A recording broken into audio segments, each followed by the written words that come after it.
Oh shit, this is how you're starting? Word? Hold on, did I stop the music? Okay. Let me turn down the volume a little bit, because this shit is loud.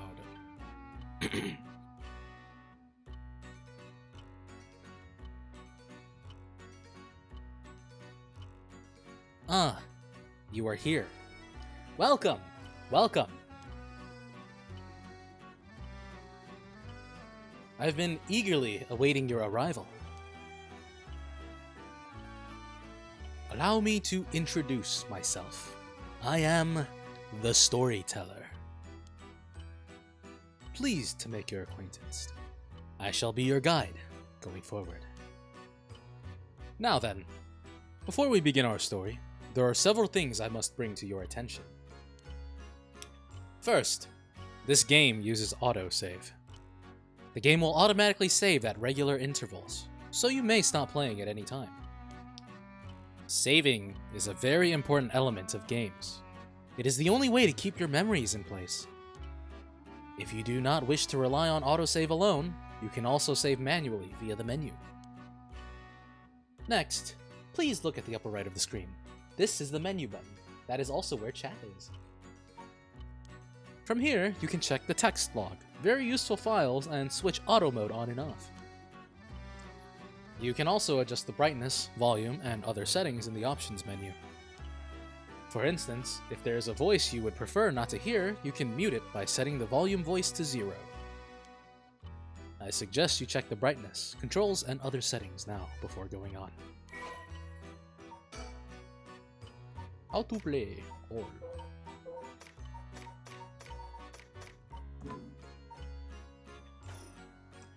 I will explain other essential functions when the time is right. Ah, there is one more thing I wish to confirm before we continue. It would feel strange to go on without knowing your name. Please, tell me what I may call you. Big Papa. Huh? I see. Reika Okum. Is it? It's using my Steam name. That's kind of funny. No? Oh, how rude of me. Please, pardon my mistake. I was sure that's what you said, but it seems I was wrong. What came over me? Let me try again. You wish to be called Aki? Yes. I see. Very good. I seem to have gotten it right this time. Alright, now that we've been properly introduced, let us begin our story. For antiquity to present day, regardless of how society and civilization evolve, death has been a constant presence that none have ever escaped.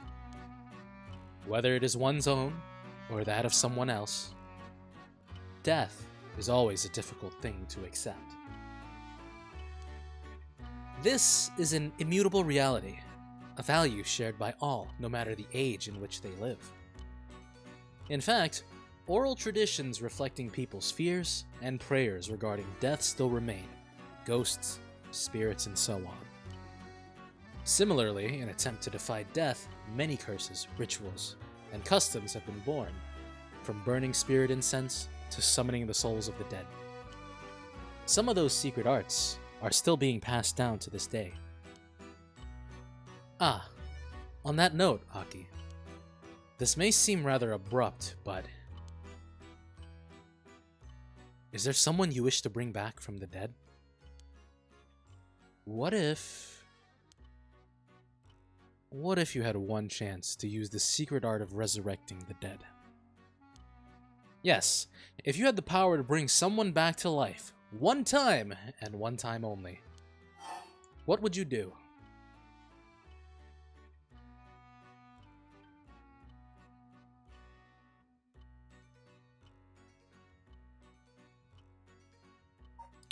I wouldn't want it, TBH.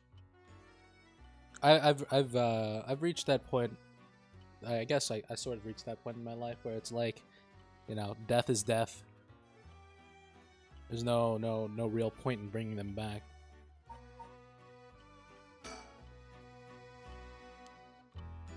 I see. Very interesting. Yes, yes. This is what I thought you would say. What seems to be the matter? Ah, you want to know what this box that has been sitting here is? It's quite the curious thing, isn't it? This is called a color television. The world I will be sending you to is full of devices such as this that do not exist in the age you are from. In this era, a color television can be found in nearly every household. That is not all, for example. If a person should wish to contact someone while they are out of their home, they can use public phones like this that can be found all over the city. Can you imagine what life would be like in such a time? I'd be thrilled to have you continue this story, Aki. After all, that is why you came here, no? So, let us begin. I have kept you waiting long enough. I present to you PARANORMASIGHT, a bizarre tale surrounding the curse known as the Rite of Resurrection. A peculiar yarn ensnaring 9 men and women in a fierce fight for their lives as it unravels. Some of the characters appearing within surely share your views on the Rite of Resurrection. I imagine those who have lost someone dear to them will feel particularly strong about it, clinging to it as their last desperate hope. The first I shall introduce, a man named Shogo Okie, is one of them. Shogo Okie, male, occupation worker. He is an unremarkable young man entering his 3rd year of working in the planning department at Hihaku Soaps, a chemicals company headquarters in Sumida. Born in western Tokyo to an ordinary family around the same time as the birth of color TV, he grew up amidst the boom of special effects, heavy action films, anime, variety shows, professional baseball, and pop music. Shogo graduated from a famous private university in Tokyo and has since settled into an apolitical mindset, common among those of his generation with no strong ideals and no particular dissatisfaction with the world as it develops around him. He is content to just go with the flow, having stumbled into his current position by pure chance, and it is safe to assume he will follow the stereotypical path of working his way up the ladder, starting a family and remaining at the same company until retirement. He plays folk guitar as a hobby and is currently looking for a girlfriend. Dude, he just like me, for real, for real. The storyteller, Sex. Sex? Occupation? The storyteller guides those who visit PARANORMASIGHT. Everything else about him remains a mystery. Okay, why would you put his sex as a question mark and then refer to him as he, him?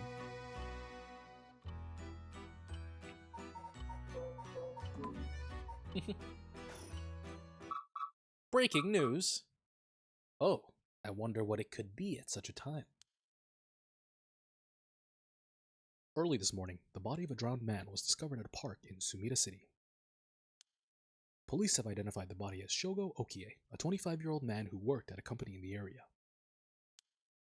As signs of a struggle were found, the Sumida police suspect foul play and have launched an investigation. Oh, excuse me. Please, pay no mind to what you have just seen. Goodness, you very nearly saw something that would have spoiled the story. Just pretend you did not see that. Let us turn back time a smidge and start again from there. Do you understand? You saw nothing. You know nothing. This story is a work of fiction. All locations, characters, organizations, legends, etc. that appear in this game have no relation to reality.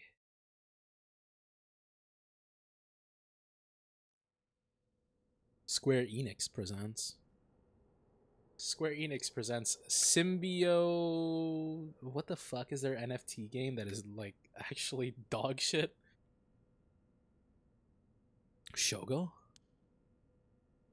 Shogo, are you alright? Eh? Hey, can you hear me? Huh?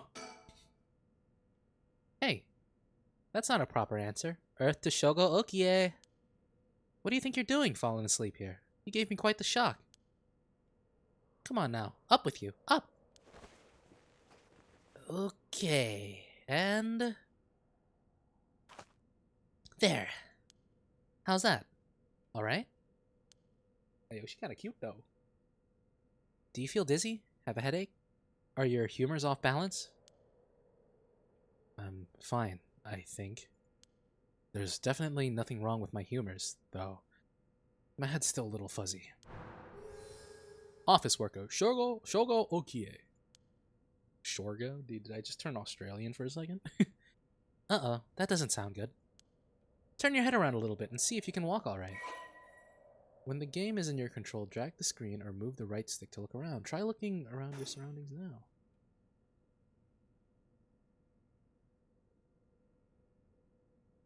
I don't like how fucking smooth this shit moves for me. Ah! Good, good. You seem to be fine. What a relief. Don't do that to me, Yoko.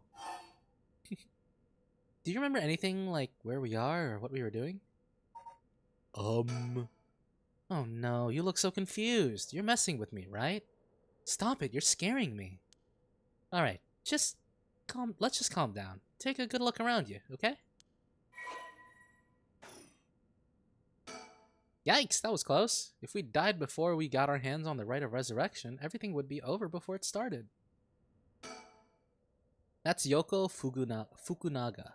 Good, at least I can remember that much. I first met her about a month ago. She's 23, works as a housekeeper, and is really into the occult.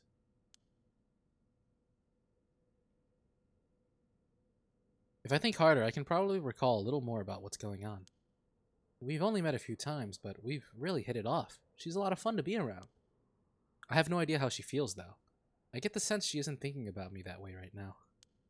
But I know I've got a thing for bubbly girls who are into dark things like the occult. Paranormal fanatic, Yoko Fukunaga. Sex, female. Occupation. Dude, stop! I talk to women! Stop! Occupation, housekeeper. After obtaining a junior college degree, Yoko started working as a housekeeper. Due to her ability to see things others cannot, she has received strange looks from a young age. This ability spurred an interest in the paranormal, which she continues to pursue to this day. Following graduation, Yoko worked a desk job at a trading company, but butted heads with her supervisor, who was skeptical of the supernatural, and quit within a year.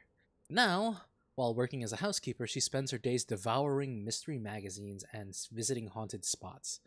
As she vowed to live life true to herself and never change for the sake of others, Yoko has no regrets about the path she has taken.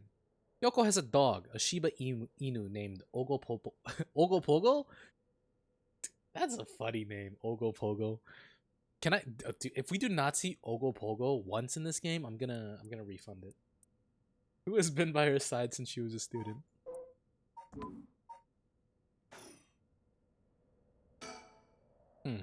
Where are we? Alright, this is Sumida City, Tokyo. We're at Kinshibori Park near Kinshicho Station. Yoko brought me here saying she needed my help with something important. It's just past midnight. That explains why there's nobody else around. Pogo. Alright, we are in Sumida City. One of the 23 districts of Tokyo located in the eastern part of the city. It is surrounded by the Sumida, Arakawa, and Kyunaka rivers. At the start of the Showa era, the area was still divided into two districts, the southern Honjo and northern Mukojima. But they were merged into one district after the Second World War. It is said to be named after the Sumida River and the banks that line it. Unlike the river, however, its name uses the character for ink rather than that for corner. Even now, people still frequently mix up the two. Despite suffering extensive damage from both the Great Kanto earthquake and air bombings during the war, Sumida managed to recover and come out on top every time. Once filled with samurai residences, it is now home to a thriving industrial district and many residential zones, though evidence of its previous character can still be found all around the area.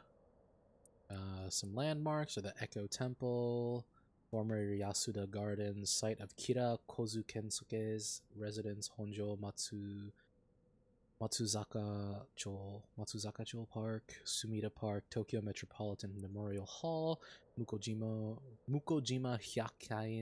Hyakain Gardens. Kinshibori Park opened 1950, conveniently close to Kinshicho Station and surrounded on all sides by roads. This paved park is a popular spot for people to meet or relax. Kinshibori Park was named after the Kinshibori Canal, part of the South Warigesui Canal, which could once be found nearby. In fact, the area's name Kinshicho was also derived from the canal, the canal.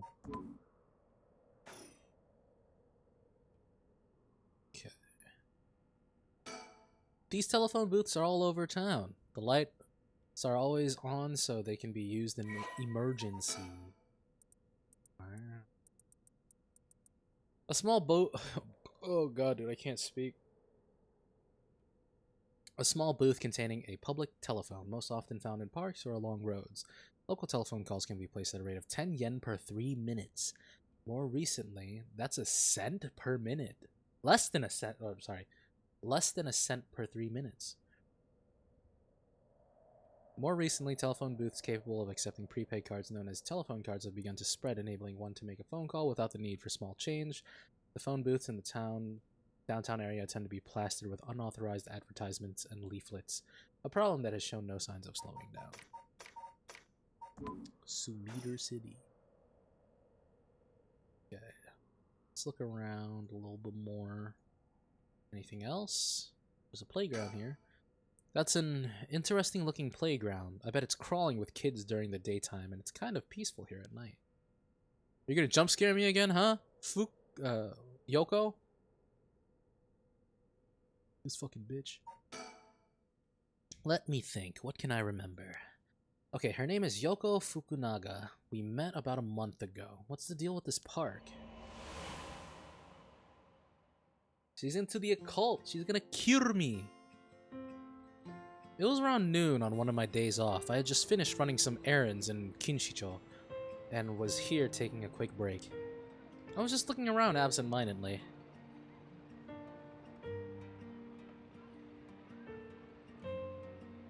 When I noticed this girl loitering about. She was digging up holes in the sandbox and searching around the playground. She seemed to be enjoying herself, talking to the animal figures and petting them on their heads.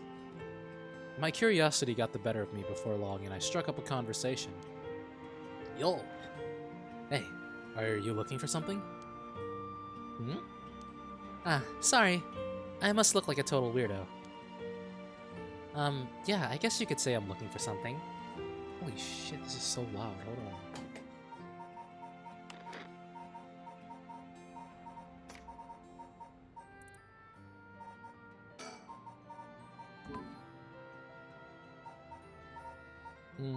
I'll turn it down a little more.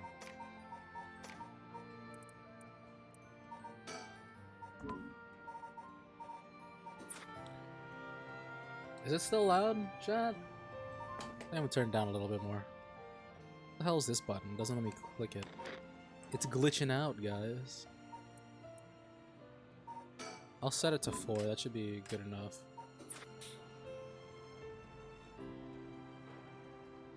Yeah, I guess you could say I'm looking for something. If you want, I could give you a hand. Really? I mean, that'd be a huge help, but...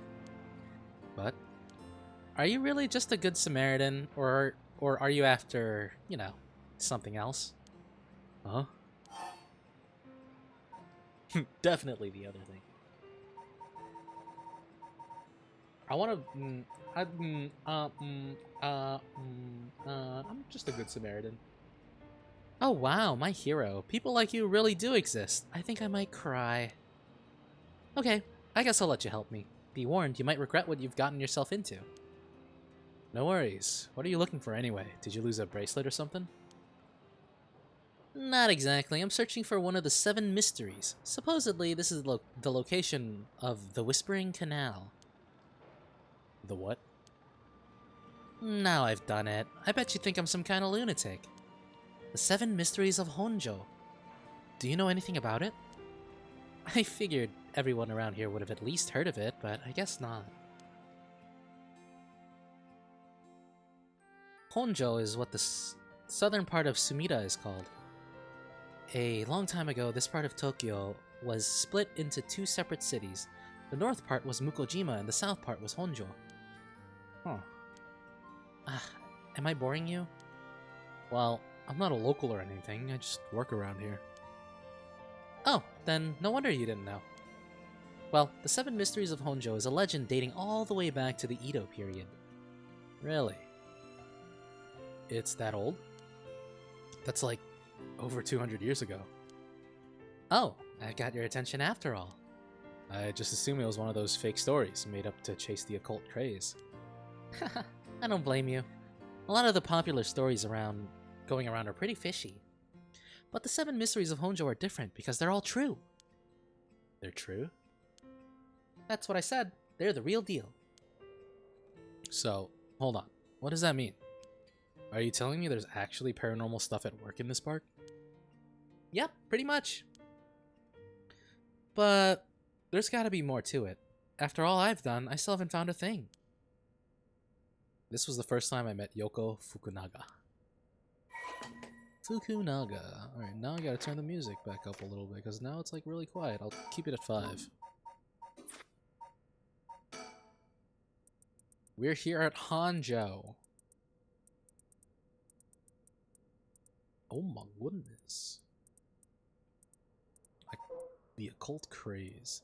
The supernatural, aliens, cryptids, lost civilization, ESP, the list goes on. A plesiosaur named Nessie living in Loch Ness, sightings of mythical creatures like the Tsuchinoko or Hibagon, the urban legend of the Kuchisake Onna. I know that one. That's the split mouth woman, right?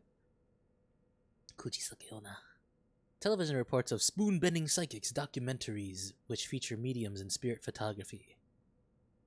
Oh, the Seven Mysteries of Honjo.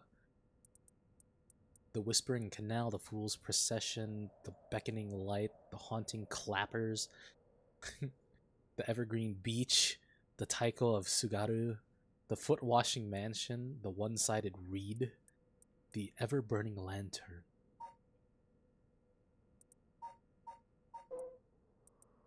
The Whispering Canal. Formerly known as Kinshibori, many fishermen once gathered on this section of the canal that ran through Honjo. As their days came to a close and the fishermen gathered up their catches, a terrifying voice would rise up from the canal, whispering, "Leave it behind, leave it behind." Those who ignored the voice found themselves unable to move and their previously full baskets of fish emptied. They would then be dragged into He Canal, never to return.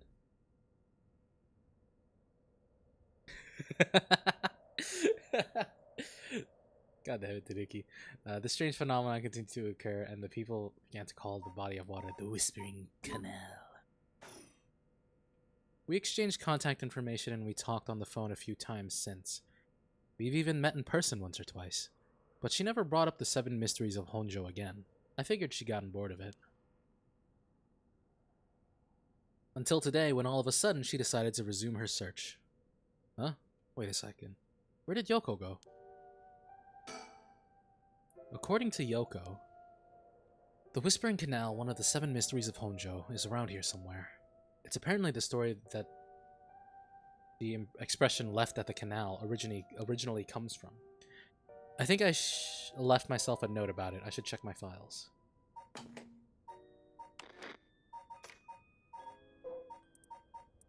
Oh. I know where she is, but I just want to look around just in case. There she is. She's back to digging up holes in the sandbox and searching around the playground. She seems to be enjoying herself, talking to the animal figures and petting them on their heads. No animal needs that much petting. That's a fucking lie. You're a liar, L-A-I-R. Geez, she's still at it. Those were the exact same, like, she did the same thing that other day. That's right, she asked me to come here to help her look for one of the 7 mysteries. Actually, I think I did some research into the 7 mysteries of Honjo. I can't remember all too well. I should check my files. I already did. Oh my god. The Fool's Procession. An enduring superstition. A mysterious tale regaling an encounter had by a daimyo at his residence in Honjo Ushujima, now Komagata High School. When walking around his estate, he heard the sound of music, much like that of a kagura performance. He commanded his people to find the source, but no matter how much they searched, the music would fade when one neared the Warigesui Canal. The source of the sound was never located. This story is also known as the procession of the Tanuki. Tanuki! Tanuki reference! Let's go! As many were of the belief that it might have been these mischievous tricksters behind it all. Yo, big Tanuki reference. Can I get an autograph? Holy shit, dude, we got the Tanuki in the chat. The beckoning light. While walking along the road near Hoonji at night, one might spot a hazy lantern light up ahead. Despite there being no one around, following it will cause it to go out suddenly when getting near. But just when one fears the darkness might swallow them up, another light will appear further ahead, as if guiding the one who sees it. Some say the flame is benevolent, leading people to their homes, while others believe it is a monster leading people astray. Some even believe it's a vengeful spirit of someone that died during the lost, luring the lost of the land to the land of the dead. The haunting clappers, yo, my ass cheeks are about to start clapping in the middle of the night. As the evening bell rings in Irecho, near present-day Shumoku Bridge, a night watchman patrols the dark streets and announces his presence by shouting warnings about fires, all the while striking his wooden clappers. But tonight, the sound of another set of clappers answers back. He curiously claps his clackers together again. Clack, clack. The echo answers again, but no matter how hard he searches for the source of this second pair of clappers, he never finds it. Some say it was the work of a mischievous tanuki. Yo, another tanuki reference! Or kitsune. Yo, Raika reference! While others say it was a warning from the spirit of someone who lost their life in a terrible fire. The Evergreen Beach. Once upon a time in North Okurabashi, a beautiful beech tree stood in the garden of Lord Shinden's residence, now known as the former Yasuda Gardens. It was so impressive that the house became known among the people as the Beach Residence. Somehow, no one had ever seen a single leaf fall from the tree. As rumors spread of the eternally green tree, it became known as the Evergreen Beach. However, this particular species of tree was actually an evergreen, so the lack of fallen leaves was nothing out of the ordinary. This has led people to say that the strangest part of this legend is the fact that it even became a legend at all. The Taiko of Sugaru. There once was a daimyo from the Hirosaki domain in Sugaru who built a residence in Midoricho on a large piece of land. On this estate was an almost 8-meter tall tower that served as a lookout for fires. Only a designated firefighter was allowed to use the large drum that resided atop the tower in the event of a fire. While most towers used wooden blocks to sound the fire alarm, for some reason this residence was permitted to use drums. The residence and its special privileges led to much speculation and gossip among the townspeople. The Foot-Washing Mansion. This is the story of something that occurred in the dead of night in a residence in Mikasacho. It's modern-day South Waregesui Street in Kamezawa. A foul-smelling wind rattled the house. Suddenly, a giant foot, drenched in blood, smashed through the ceiling. "Wash!" it commanded. After the servants carefully washed the foot, it returned from whence it came, fixing the roof it had broken. A man who had been visited by the foot every night asked a friend to trade houses with him. That night, the foot stopped appearing. You just want to trade houses, bro? The One-Sided Reed. Big Reed reference. There was once an infamous rogue by the name of Tomezo who fell for a woman named Okuma. Okuma? Tomezo persistently chased after Okuma attempting to win her heart over and over again, but she rejected his advances each time. Enraged by her indifference to him, Tomezo brought a dagger to the canal near Ryogoku Bridge and attacked Okoma. He cut the arm and leg off one side of her body, then threw them into the canal. Ever since then, the reeds growing along that canal have only sprouted leaves on one side. That's fucked up, dog. What the hell? The ever-burning lantern. On a bone-chilling winter's night, one may happen upon a soba cat along the canal known as South Warigesui.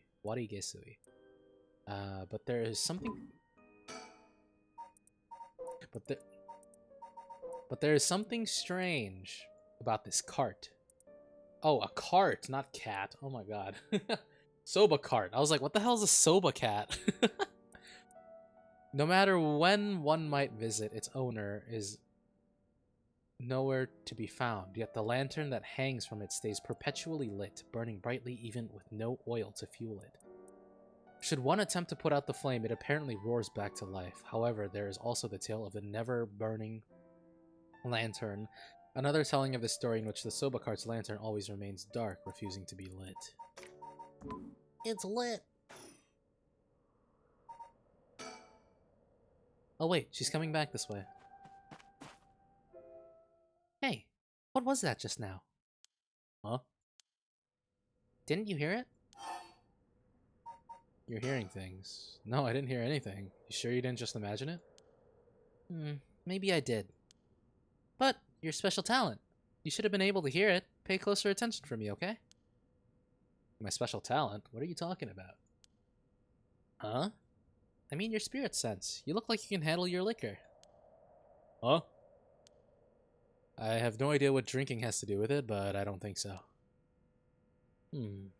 Well, you must. I mean, you can see me, right? Huh? Huh? 1 a.m. Shogo Okie. Kinshibori Park. Or nor, it was a ghost the entire time. It's gotten late. Really late, actually. It's already past 1 a.m. There's a chill in the air, but I guess that's normal for this time of year. Or so I keep telling myself.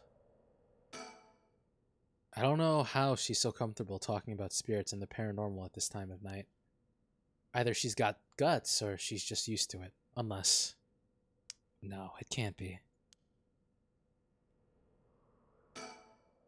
Oh, wait. You're kidding, right? About what? I mean, just now. You kind of sounded like you were saying that only people with spirit sense can see you. Of course that was a joke. Duh. You don't really think I'm some kind of evil spirit, do you? But, yeah. I meant what I said about your spirit sense being strong. There's somebody behind me! There's somebody behind us!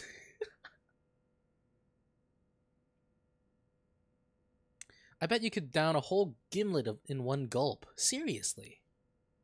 That's the real reason I asked you to help me with the 7 mysteries of Honjo business. Okay, let me just clarify something. Are you saying you can see paranormal stuff? Sure, I can handle a solid Moscow mule. Why are you measuring this in terms of cocktails? Not a believer, huh? Well, that's no matter. But, you have to have seen some weird stuff over the years, right? Weird stuff? Yeah, like things you could see but could never understand? You can't be serious. There's somebody behind me! Where? Where'd they go?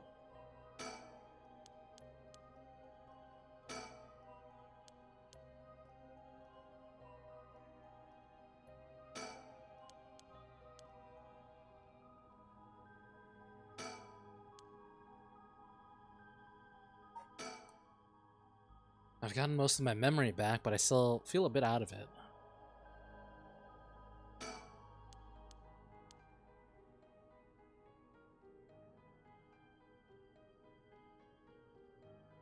I'm not crazy, chat. I don't think you guys could have seen it because it was like right behind me, but...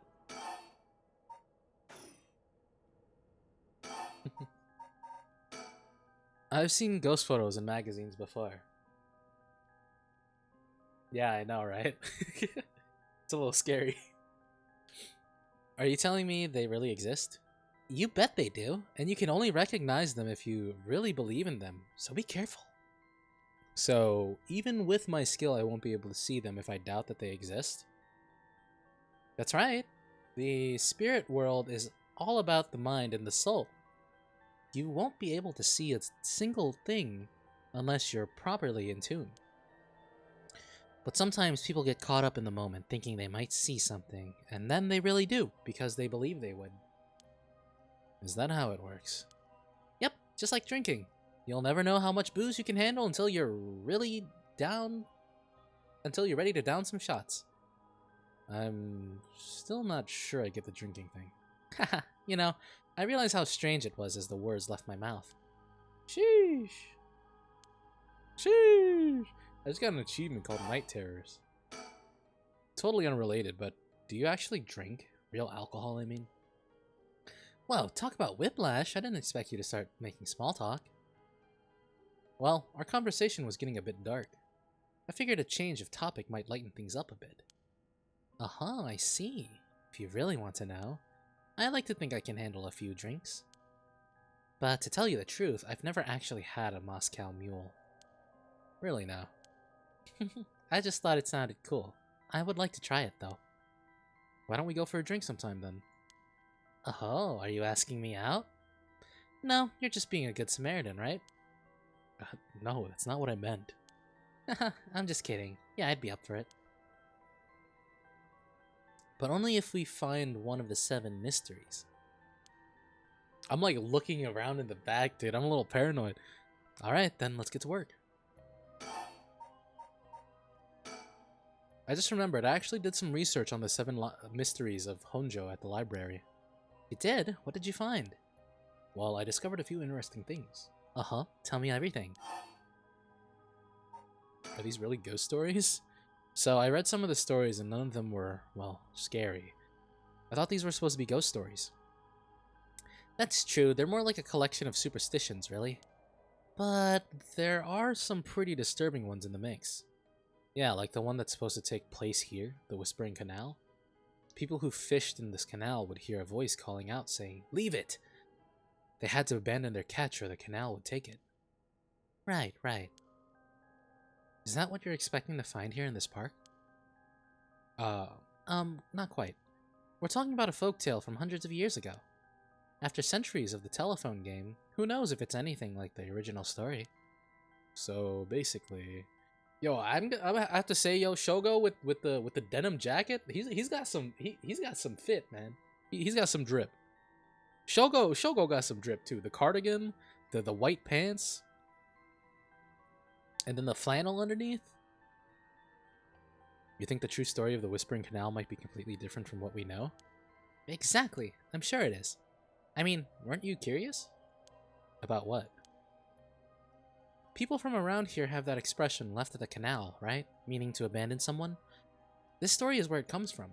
Except the story being told today is about fish. There's nothing in it about leaving people behind. Now that you mention it, that's true.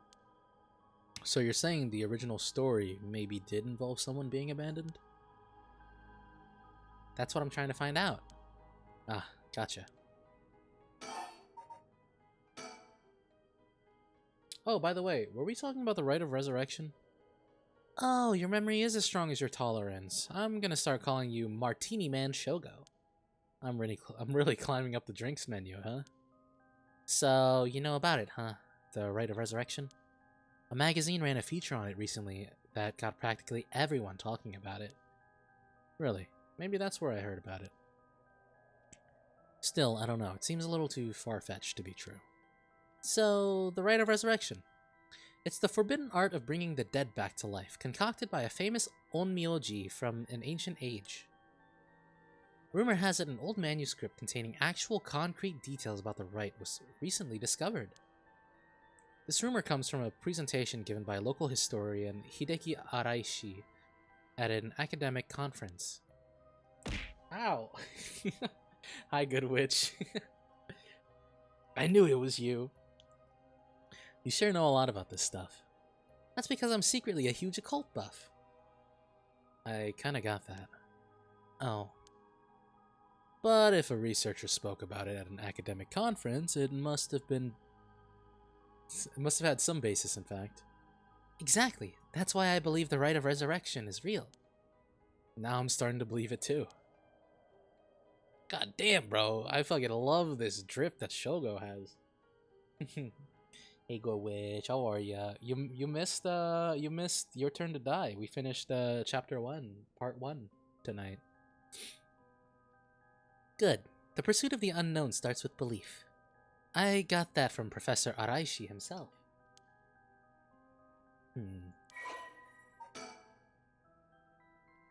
It's forbidden. It is forbidden.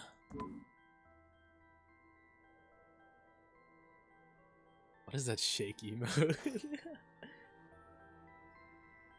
Alright. Shadow behind me, where are you? 12 to 10:30. Oh, jeez. Oh, dear.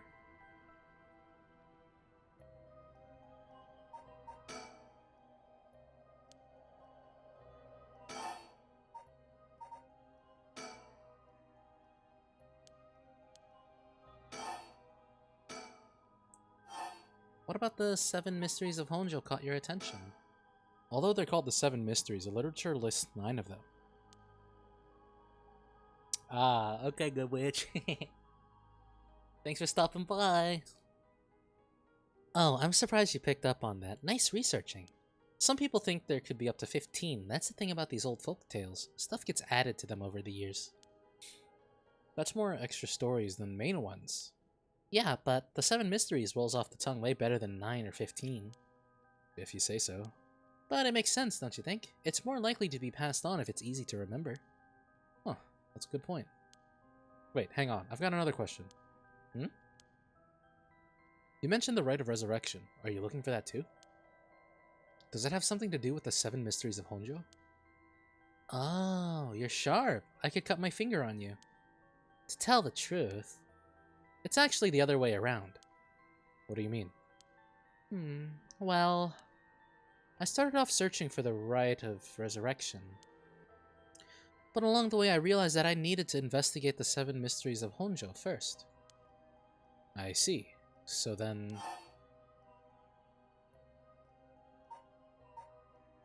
why are you looking for the rite?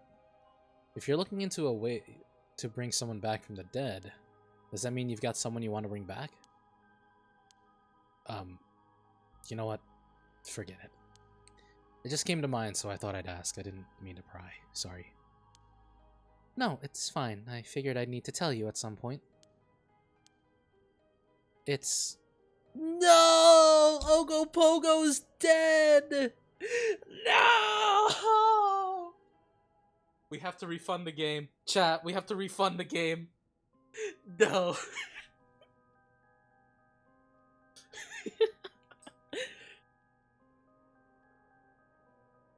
Not Ogopogo. Ogopogo? Yeah, I want to bring Ogopogo back to life. He died in an accident about a month ago. Ogopogo died? Oh, right. Ogopogo was my dog. I had him for 8 years. Ah, okay. Your dog. Gotcha. You spent a long time together. Losing him must have really been hard for you. Yeah, to be honest, I'm not sure if the rite even works on dogs. But as soon as I found out about it, I knew I had to give it a try. I don't think I could forgive myself if I just let the opportunity pass by. Definitely. Now, I understand why you feel so strongly about it. Thanks for telling me. I know this must be hard to talk about. But you know what? All that led me to meeting you. So, at least something good came out of it. Though that doesn't mean I'll stop looking, obviously. You'll go. I'll do everything I can to help you. Yay! I'm so glad to hear that. Let's keep up the hard work then, yeah? So, about the connection between this rite and the 7 mysteries. Yeah, right? We lost Alfred, we lost Mishima, and now Ogopogo. We are 3 for 3 tonight with our games. 3 deaths. Putting together everything we've talked about, my guess is that the original stories behind the 7 mysteries, the true stories, are the key to finding the rite of resurrection. And that's why you're here searching for one of them. Do I have that right? Wow, 10 out of 10! You're proving to be quite the capable assistant. Wait, since when was I your assistant?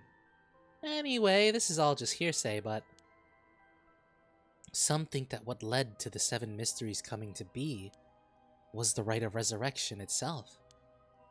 Huh? Don't the stories come from the Edo period? I thought the rite of resurrection was supposed to be way older than that. Right. It seems that an onmyoji from the Edo period rediscovered the ancient art. That old manuscript I mentioned with all the details on how to use the rite, apparently it was written in the Edo period. Oh right, I never told you its name. The manuscript is called the Record of Fates. Whoa, what a name.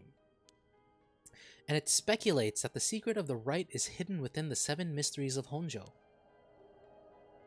So now, the 7 mysteries are the hot new trend. Among who? You know, this whole thing is starting to sound pretty questionable. Come on, remember what I said about the pursuit of the unknown? It starts with belief, right?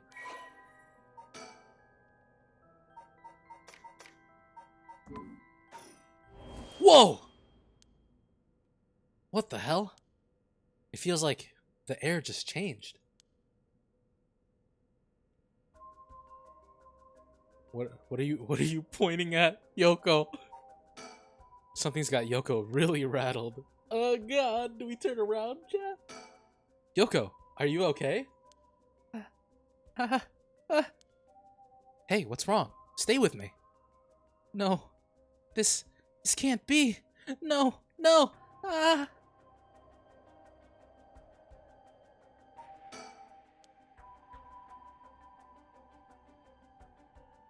Huh?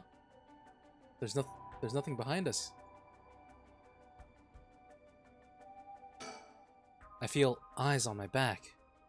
I can't move. Is there something behind me? That's what I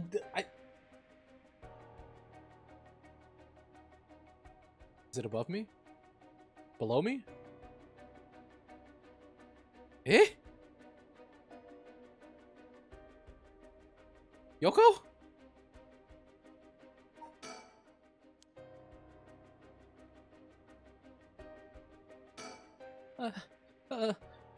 Why? Ah! Ah! Yoko? Yoko! Yoko, there's nothing there! Yoko's pointing over there, but I don't see anything out of the ordinary. I don't get this. What's going on? Did something happen? Yoko? Oh god. Oh no, Yoko! Yoko!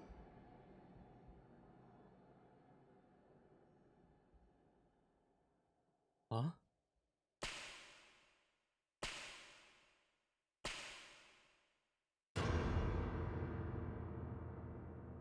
Oh no. Huh? What the? What is... Something's... What is it? Why is this happening? She's still alive. We can save her.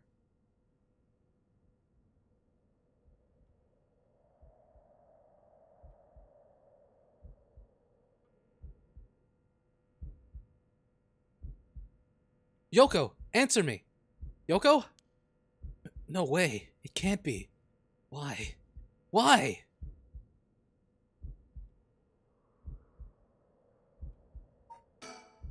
Gotta calm down. Calm down, damn it. You don't know she's dead. You're not a doctor. It's fine. You're fine. Everything's fine. Whoa, fuck. I was going to scratch my face and that happened. Ah! What the hell just happened? No, damn it. I've got bigger problems. Yoko, just hold on. Everything's going to be okay. Oh god, she's not breathing. She's cold and I don't feel a pulse. This can't be happening. Okay, an ambulance. Right. I gotta call an ambulance. I need a phone. Yoko! Yoko! Oh my god! The phone. I need to call an ambulance.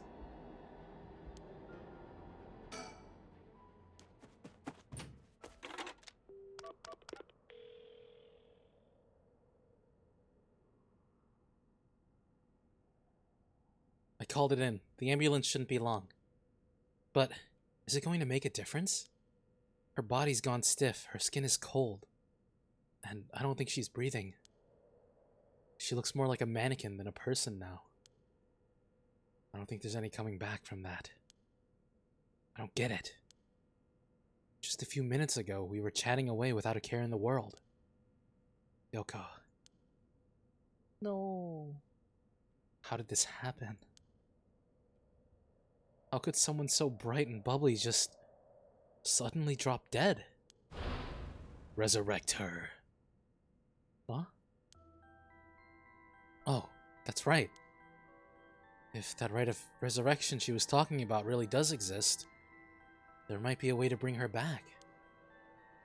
If someone can just drop dead out of nowhere, like they were cursed, then why shouldn't there be a way to bring them back to life? Yoko believed in it, so if I believe in her, it seems completely possible. Maybe, just maybe, I can still save her. Even if I've got to deal with spirit senses and curses and whatever, I've got to try. Wait for me, Yoko. I promise I'll use the rite of resurrection to bring you back. Right before she died, I felt a strange presence a few times. And it seemed like she saw something that shook her to the bone. There's definitely something strange going on, and maybe it's still here. What could she have seen? She mentioned that the rite of resurrection and 7 mysteries were connected. So maybe whatever it was she saw had something to do with that whispering canal. Whoa! That's what I was thinking, right? Because we had that little teaser from the storyteller at the beginning that showed the news report of Shogo being that Shogo died and that he drowned.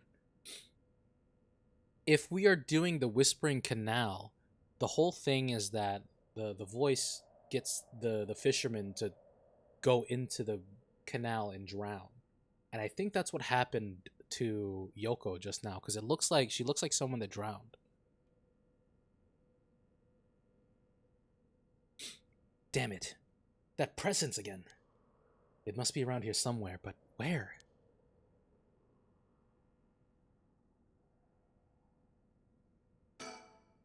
The cold night air feels like it's pressing down on me. Just standing here makes me want to scream, but I've got bigger problems right now.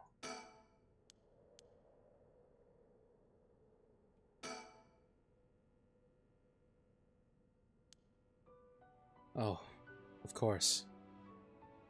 I don't know how it took me so long to realize. This has to be some weird prank she's playing.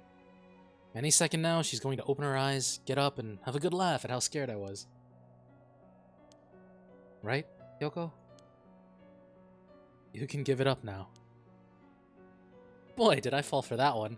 You really got me good. Wait, no, I've got it. You really were some sort of spirit all along. There's no way you're really dead, right? I'm not even fooling myself anymore. There's no going back, only forward.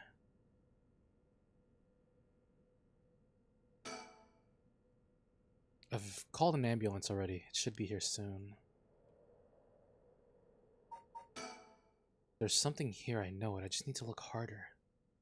Although, if some innocent poking around about the 7 mysteries was enough to get Yoko killed, there's a good chance of the same thing happening to me. But I already knew that when I decided to get involved.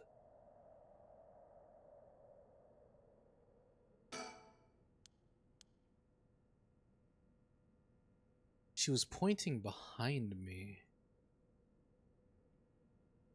So it had to have... I was thinking it was like this, like, bunch of shadows here, because it kind of looks like there's like a figure in there. But I don't see anything. Do you guys see anything?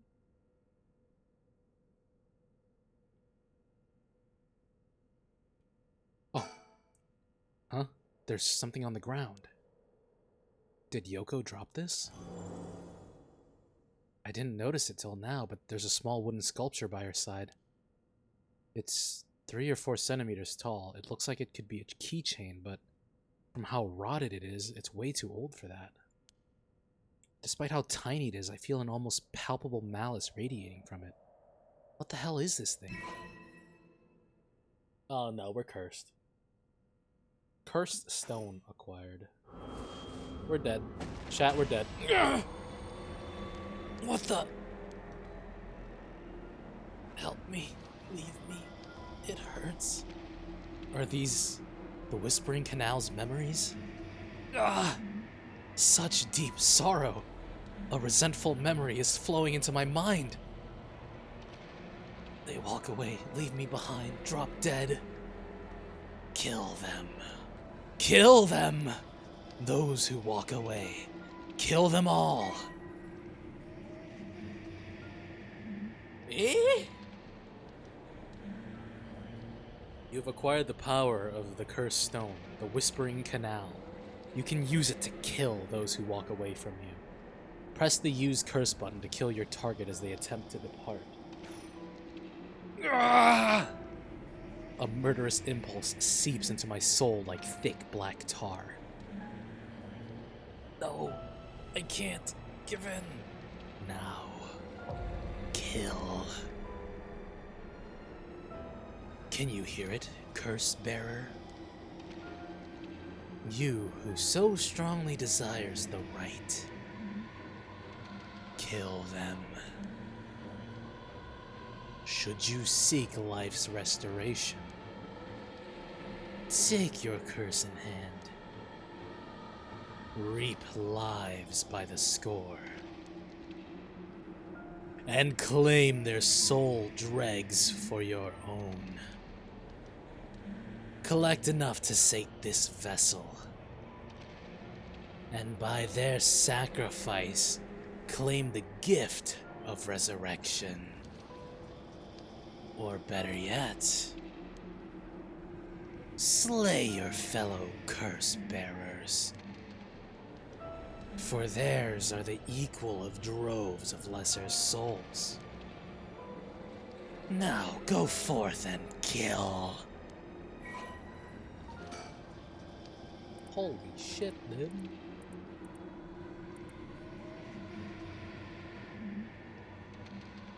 A cursed power kills by drowning one who leaves the curse bearer behind.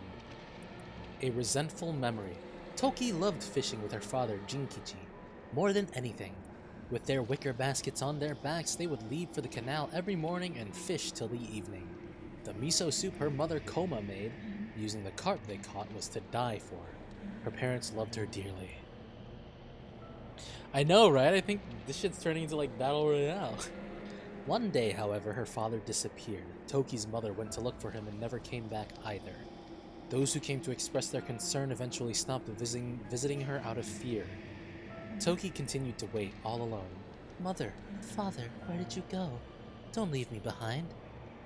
Unable to bear the loneliness, she left her home and trudged along the roads until night fell. Neither her mother nor father were anywhere to be found. Tears stung her eyes. Suddenly, the sound of fish splashing in the water cut through the silence. She found herself standing before the canal where they used to fish together. The taste of carp and the memory of her father's smile flashed across her mind. Without thinking, Toki walked into the moat. The sound of water splashing echoed throughout the night air. Passers-by thought of it only as the fish in the canal. The splashing faded, and silence returned to the lonely night.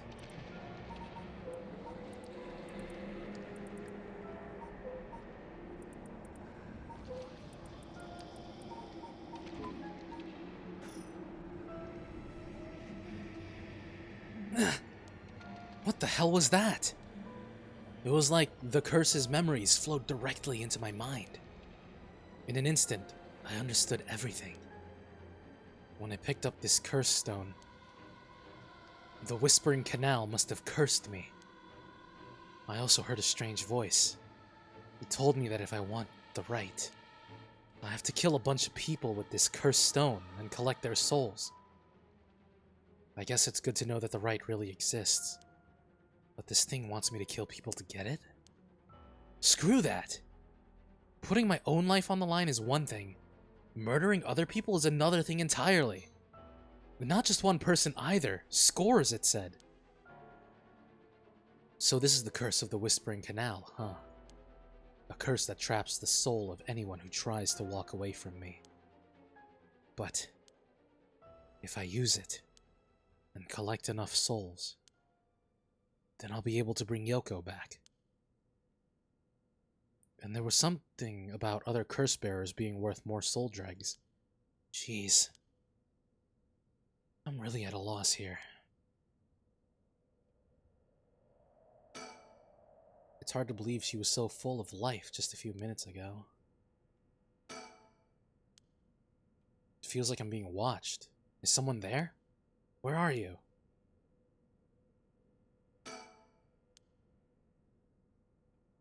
Boy. Huh? The hell is that? It looks like a light, floating in midair. Can I get it?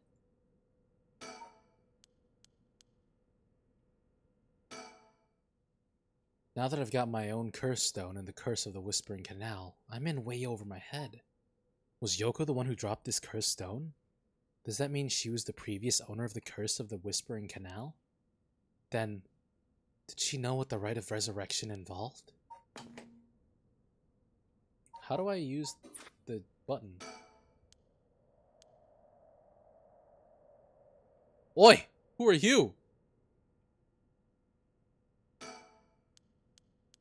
Were you the figure that I saw earlier? Oh god, that's getting closer. Whoa, it's coming closer. Is this another one of the 7 mysteries? It looks like a will-o-wisp. Maybe? Was there anything like that in the 7 mysteries? Now that I look closer, there is someone there. They must be ignoring me on purpose. Maybe they're waiting to see what I do.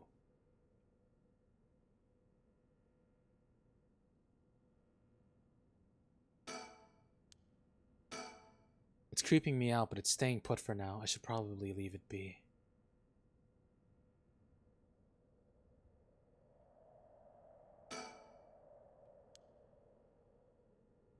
There's nothing else that I can do other than shout out to that guy.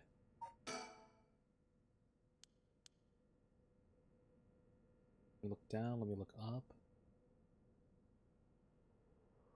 Down, up.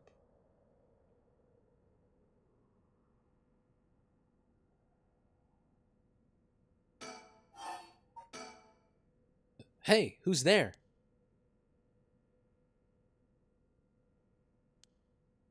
Oh my, how unexpected. It was your curse that killed that poor woman, I take it. What? Cat got your tongue, Mr. Okie? Huh? A tall, humorless-looking man. He doesn't look familiar to me. He's acting like he knows me, though. Have we met somewhere before?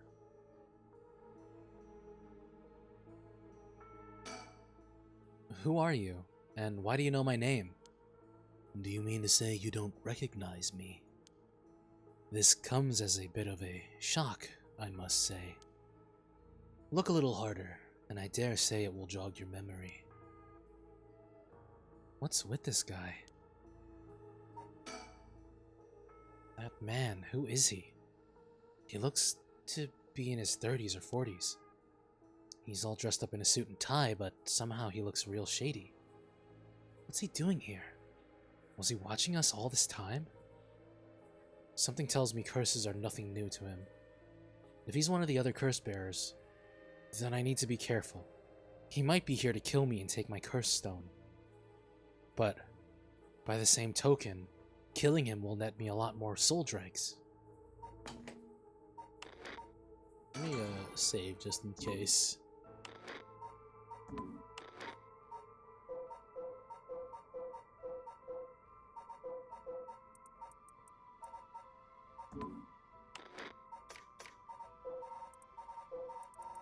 I don't think I have anything on him.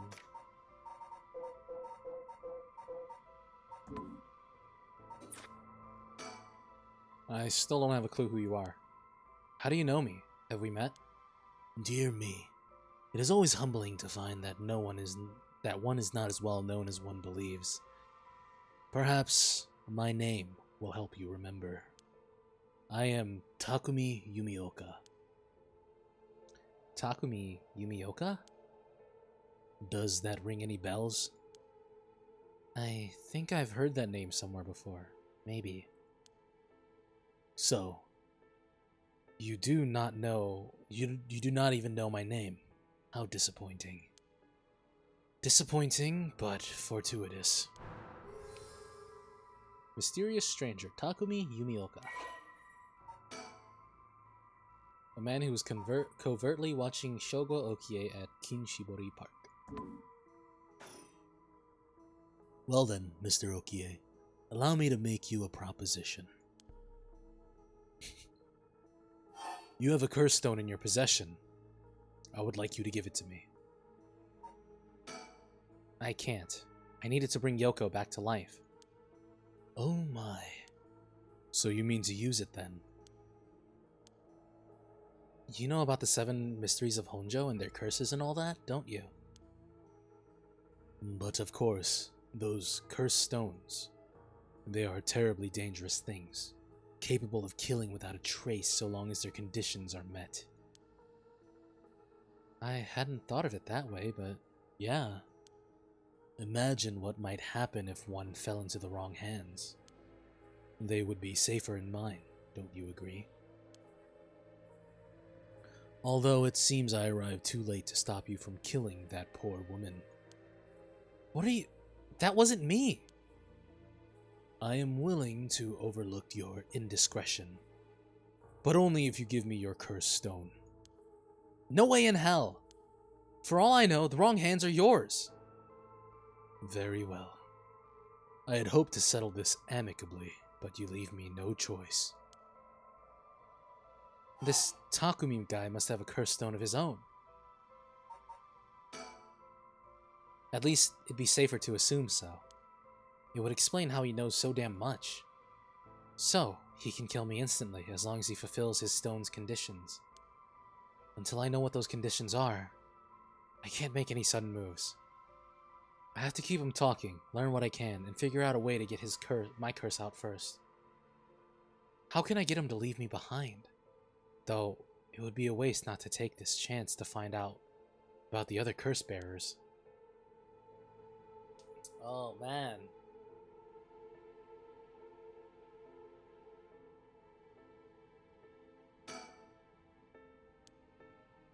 Can I be like, hey yo, there's a spirit over there, my guy.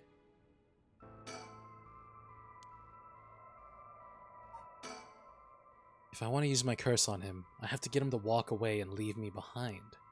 Now, what would convince him to do that? Scenario 1, he does what he came here to do. Scenario 2, he suddenly needs to be somewhere else. He's probably here for my curse stone, so I don't think I'd get out of Scenario 1 alive. That's cool that you can still like move this around while they're talking. Scenario 2 means hoping something will happen by chance, and luck is rarely on my side. So my only hope is Scenario 3. Something makes it impossible for him to stay. I don't have to keep him away forever, I just need to get him to walk away once.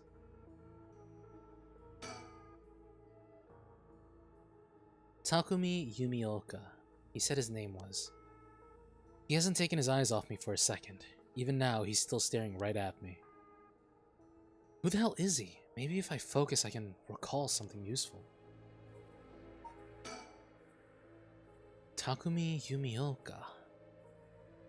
How the hell does he know me?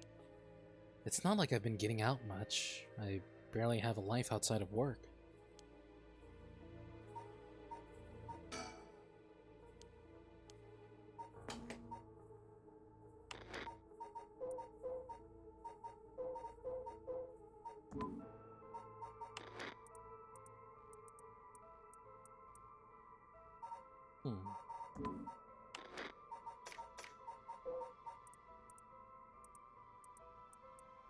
Takumi Yumioka.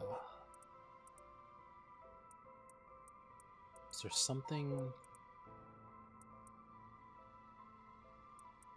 in my notes?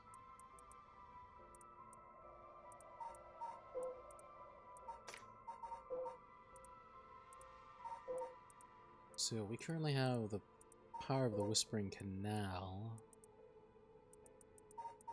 And these are all just folklore, so they don't mention anything about him.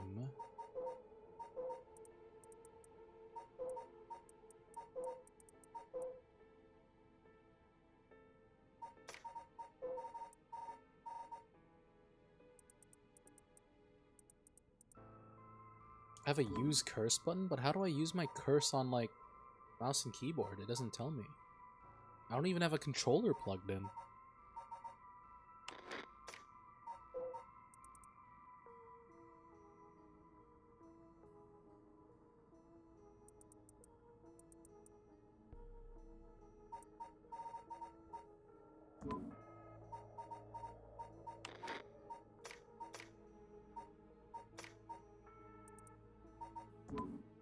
Is there supposed to be voice acting? It says, like, if you don't want to hear voices, but, like, the characters don't have any voice acting.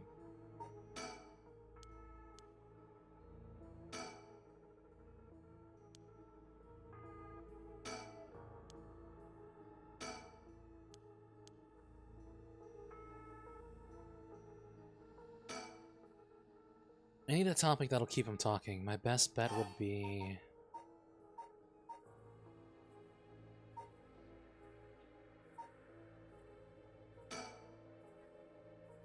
How do I know it wasn't you who killed Yoko with your curse?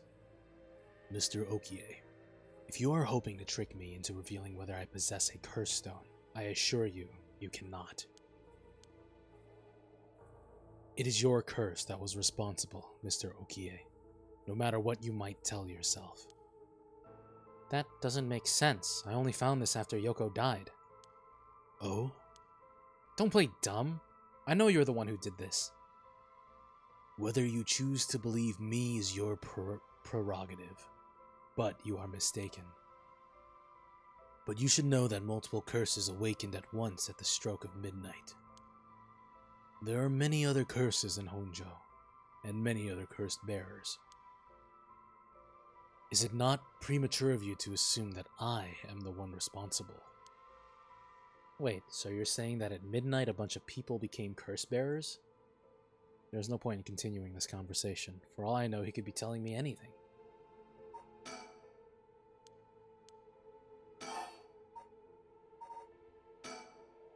For each of the 7 mystery, there's a curse and a curse bearer, right?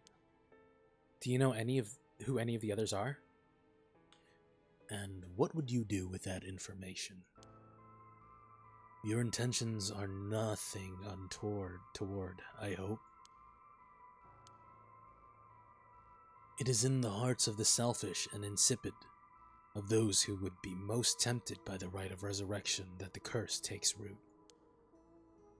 And a curse's resentful memories impart a powerful urge to kill, as I am certain you are aware. You are a victim of circumstance, Mr. Okie, but your situation is exceedingly dangerous. You must relinquish your curse stone for your own benefit before it is too late. Too late? It's already too late. There's no going back. All I can do is keep pressing forward. And if you're going to stand in my way, then I'll have to stop you. Am I to take that as a threat, Mr. Okie? I would encourage you to exercise more discretion before you fall foul of a curse.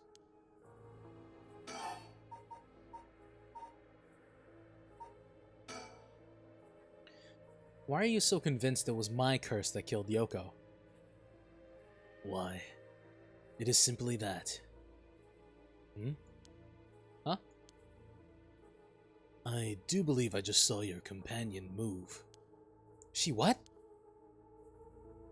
I'm not falling for that. What are you doing? Should you not check on her? Nope. No, no, I'm not looking. I'm not falling for it. Before I give you my curse stone, I want to know who you are. I need to know if I can trust you. A reasonable enough concern. Very well. I am an associate of the great sorcerer, Suigen Gamyodo. Suigen Gamyodo? Indeed. You must have heard of him. I believe he was recently featured in a certain magazine. Your unfortunate companion there came seeking his counsel not a few days ago. It was from her that I learned your name. I thought she would have mentioned me to you, but it seems that was presumptuous of me. And when did this happen? Why, just 2 or 3 days ago. Gotcha. Yeah, I'm not buying that. He knows I don't know who he is, so he's just trying to feed me a story. I've only known Yoko for a month, but she never mentioned going to see some mystic. Although it is Yoko we're talking about here, so it's hard to say for sure.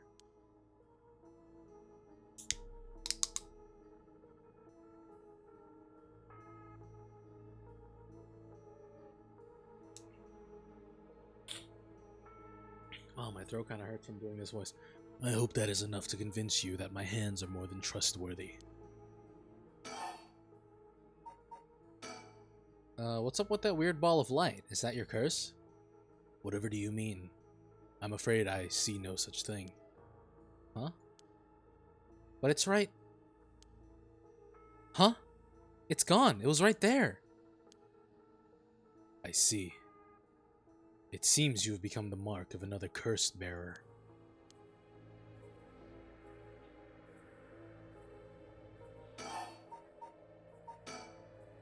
What do you want with my curse stone anyway? I intend to seal it away in a secure location so it may never be used again. I am certain that you, too, would rather be free of this burden. The power to kill without fear of consequences, in itself, a curse. There are many ne'er-do-wells in this world who could not resist the urge to use it. All the more so if promised the chance to resurrect the dead. You'll seal it away? How? I will put it in the care of a sorcerer who is well versed in supernatural matters. If I've gained your trust, I must ask you to hand me your curse stone.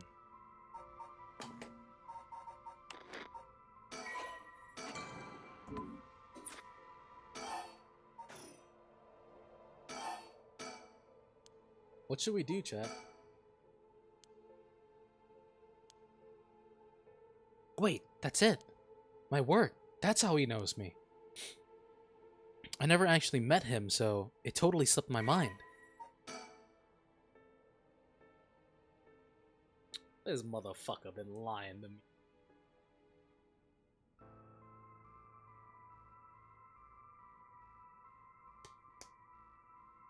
Secretary to the chairwoman of Hihaku Soaps. Takumi is the secretary to the chairwoman of Hihaku Soaps, a chemical company headquartered in Suida City. That's where we work. Takumi worships the company chairwoman Natsue Yamamori and demonstrates his unwavering loyalty through his swift and exact execution of every task given to him. Just as Natsue Yamamori continues to exert tremendous influence over the company since her retirement from the presidency, so too does Takumi continue to support her behind the scenes. Acting as Natsue's mouthpiece in this capacity has earned him the ire of the current president and the board of directors. Takumi knows the names and faces of not only all employees at the head office, but also the temporary workers in their factories and warehouses and even their main suppliers.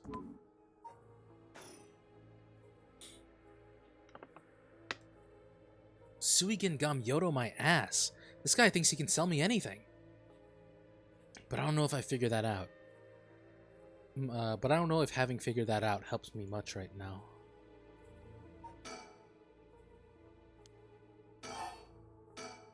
Suigen Gamyoto my ass. I know who you are. You work at Hihaku Soaps, just like me. You're the chairwoman's secretary. Well, that took you long enough. Your lack of company loyalty is frankly astounding. Allow me to reiterate my request then.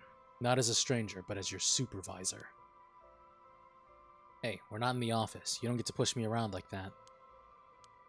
Why is our chairwoman's secretary even out looking for curse stones anyway?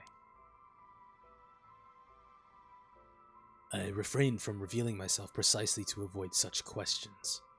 But I suppose needs must. Since the dawn of the Showa era, the land of Honjo has nurtured our company's growth and vice versa. It is our duty to ensure that curses do not take root in this land we know as our home. I'm not sure I buy that. Like many things, it is not a matter that concerns the rank and file. The chairwoman has no desire to spread fear through her beloved company's birthplace. So, if that is all, I must insist that you hand me your cursed stone.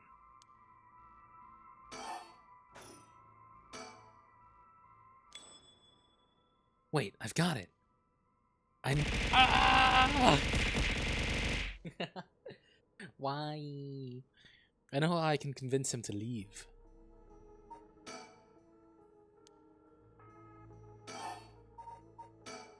Oh, crap, I totally forgot. What is it?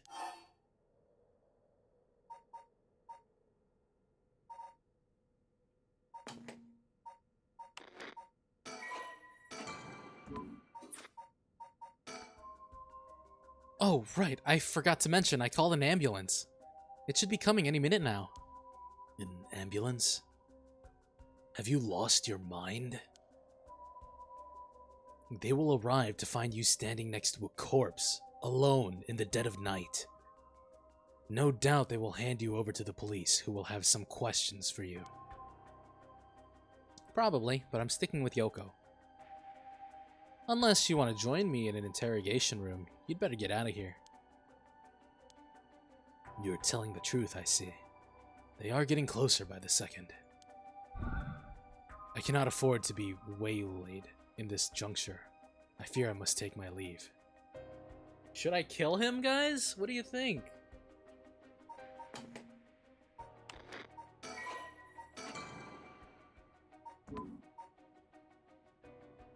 Do it?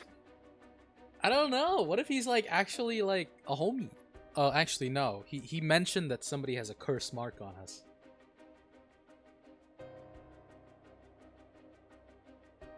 What should we do, chat? Yeah, he did lie to us. He mentioned that somebody with a curse, like somebody with a curse has like marked us for something. But the weird thing is, right? He got closer to us, but then yeah, I did save.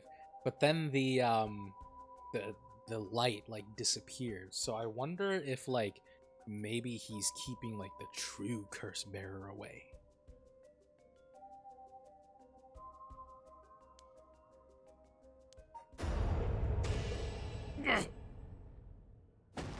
Shogo Okie, you dare?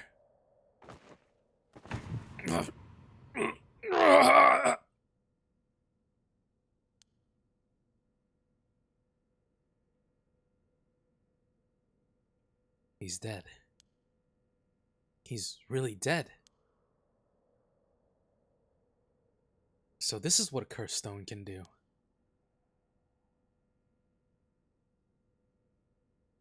Whoa. The cursed stone of the Whispering Canal has gained 1% soul dregs. So he wasn't a curse bearer.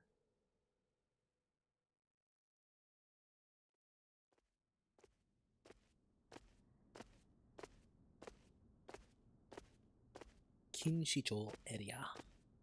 I left the park immediately. I felt bad for leaving Yoko, but I couldn't stay there.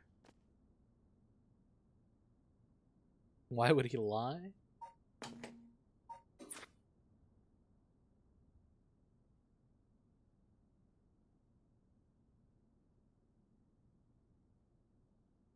I don't know. Should I go back, chat? I'm curious. I'm actually curious. If I go back and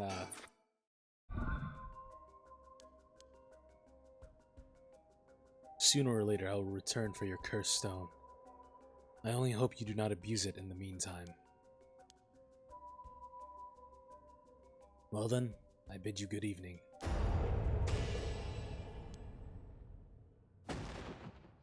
What? Someone else cursed him! Shogo, Okie, you dare?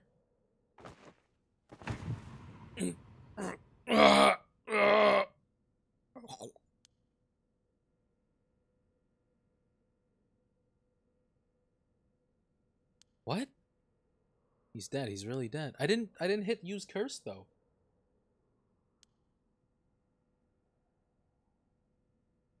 I didn't.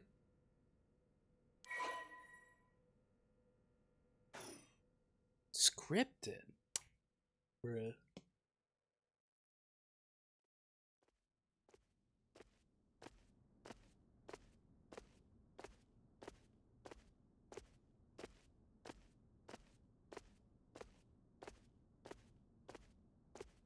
I left the park immediately. I felt bad for leaving Yoko, but I couldn't stay there. The emergency medical services will probably take care of her body. Takumi's too. This will be all over the news tomorrow. But until then, at least I know she'll be in a safe place. Alright. I have to find my next sacrifice, quickly. I've got no time to waste. I need to find the other curse bearers and collect their souls. Killing Takumi barely got me any soul dregs. I guess he mustn't have been a curse bearer after all. It's not enough. The soul of a non-curse bearer amounts a little more than leftover breadcrumbs. I have to think of places where the other curse bearers of the 7 mysteries would be. The curses were activated around midnight. The others are bound to be active still. I should check to see if there are any other places with connections to the mysteries nearby. At the very least, another curse bearer might be thinking the same as me, meaning I could run into them. Let's see, which of the 7 mysteries are the closest? I'm in Kinshicho area right now. The haunting clappers are on the other side of the Oyoko River, just over Shumoku Bridge. The foot-washing mansion and the ever-burning lantern are around South Warigesui Street, past the train tracks.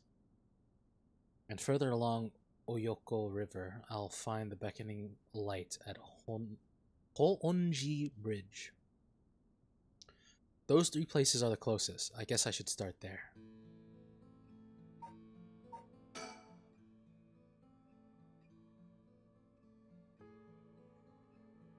Should turn around to check on Yoko. I guess I can do that after. Actually, no, I can't. Because the save is when the prompt comes up. I'll collect the other curse bearer's souls before dawn and bring Yoko back to life. I should go to another location connected to the 7 mysteries of Honjo.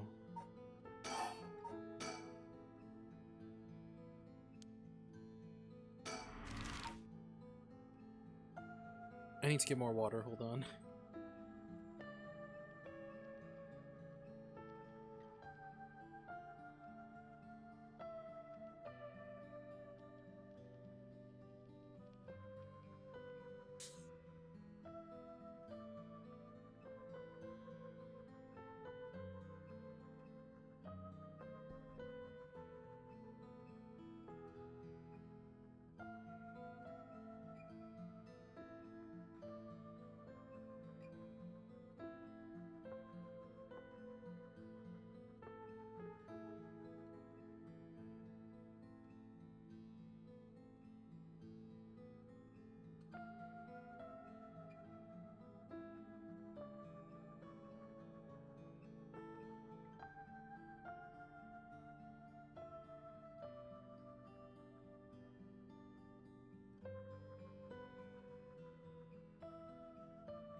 Do the bonds of fire connect us, chat?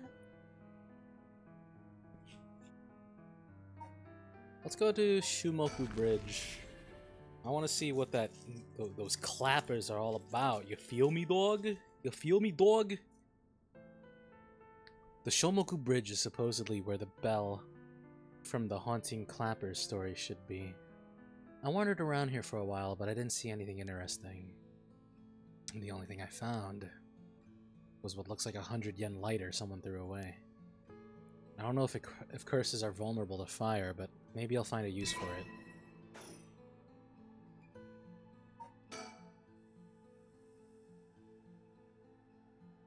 Of course, I didn't just find a lighter. There were a ton of cigarette butts strewn across the ground, too.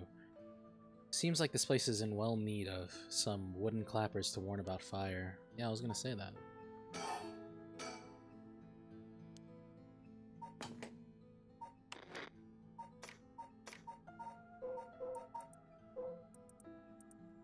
I was gonna say, like, if we can, like, start a fire, I think that might, like, that might do something.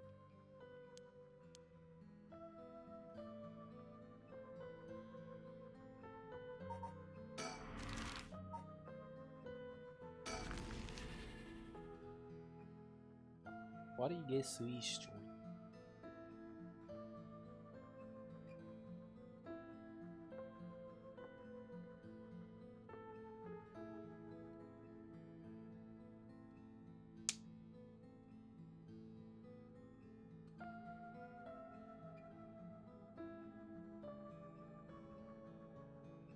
Ah, I had to get some food in me.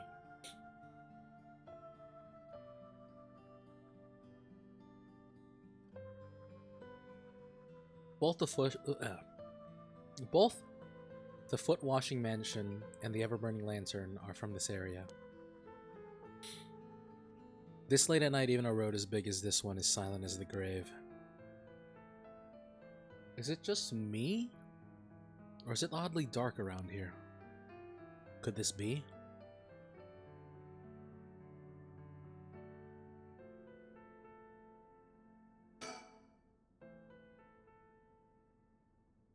I know it's past midnight, but it still seems oddly dark around here. And this feeling, it's the same as from before.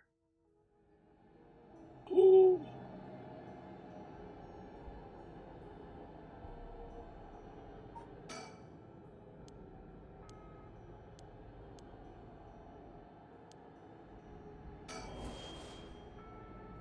There's something over there. Is that a curse echo? A curse of the 7 mysteries given form? I knew it, there's a curse bearer around here.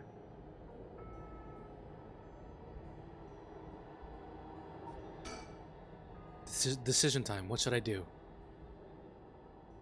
If I sit here like this, I risk fulfilling the conditions for that person's curse.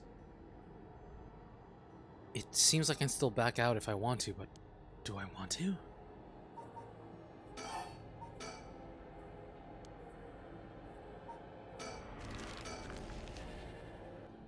I'm getting out of here. Something about, like, there being a lot of darkness there does not make me feel easy. I feel like if I stayed there too long, I'd have gotten, like, cursed.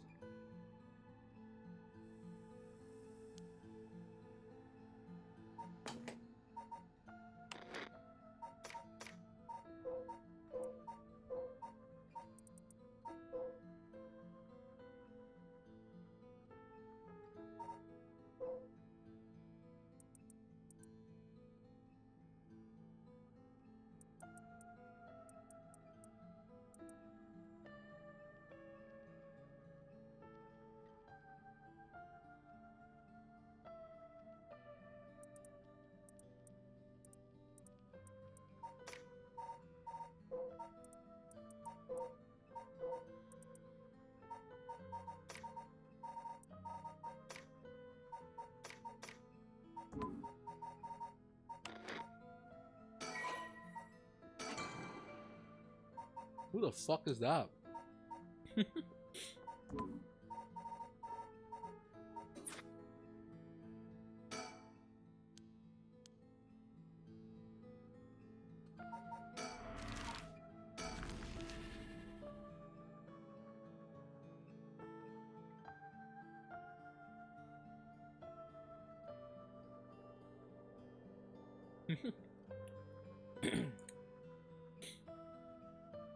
I'm here at Honjo Bridge, the location linked with the beckoning light. Hardly anyone's around. Not surprising, seeing as it's past 2 in the morning. Feels like the whole world's gone to sleep.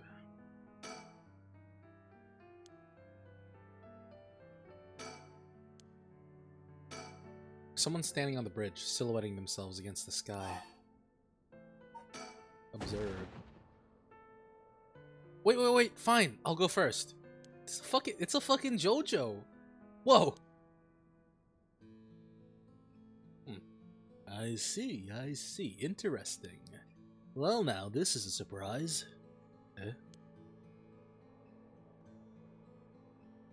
Who are you? If you've got the wrong guy, just say so. My guy out here like a fucking cowboy. Look at his. He's a flamboyant fellow.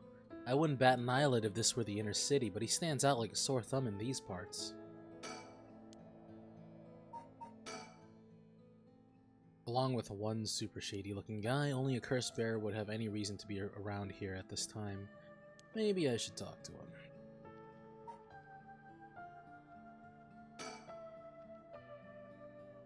Honjo Bridge has a pretty unusual structure. The ends are stone, but the middle is steel.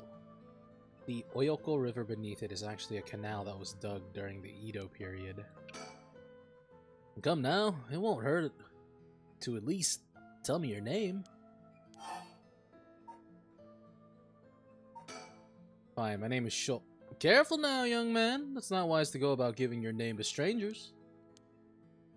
Gone is the age when might made right.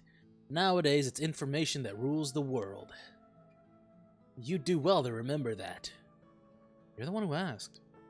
Your name, your address, your phone number, your age, your occupation, your personal information is much more valuable than you might think. You should treat those things with care. So, I guess you don't plan on telling me anything either, then. You can call me Richter Kai. Private detective. But didn't you just say not to... Never mind. Yo, he's standing like a JoJo!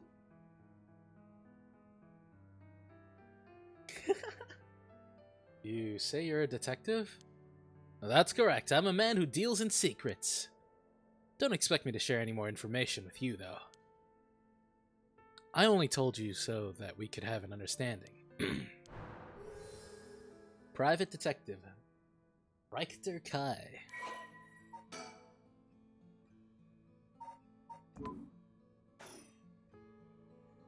I know, right? What's a detective doing around here? Working, and that's all I'll say about that. I could ask you the same thing, though.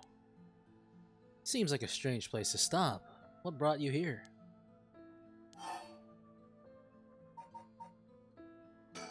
I saw a strange man lurking around.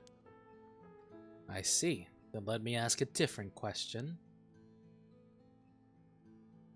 Why did you go out of your way to strike up a conversation with that strange man? I'm looking for someone. I figured it was worth seeing if you knew anything. You don't say. In that case, I might just be able to help you. Can you describe the person you're looking for?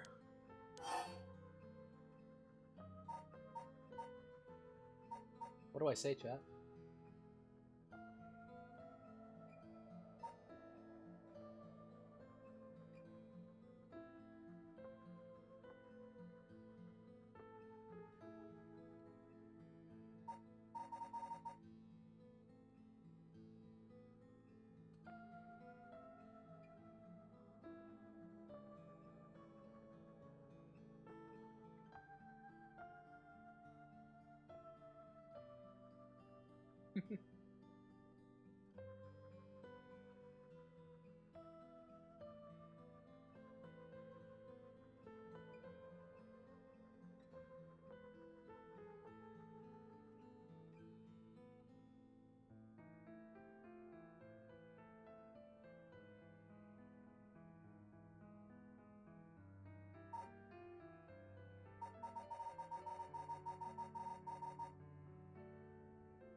He told us to be careful about our information. You know what? Why not? Let's just save.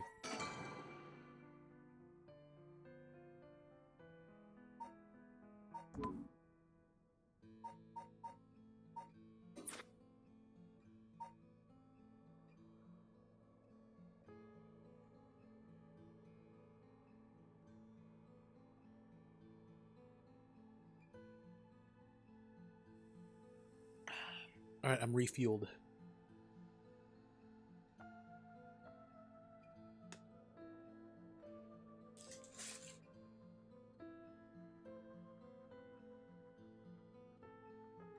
Alright, we'll go with a... I know I said a person, but... I'm actually looking for something called the Beckoning Light. The Beckoning Light? Aha! The 7 Mysteries of Honjo. That's right, a friend of mine was really into that kind of stuff. She said the Beckoning Light appears here in the middle of the night. I wanted to see for myself. Really?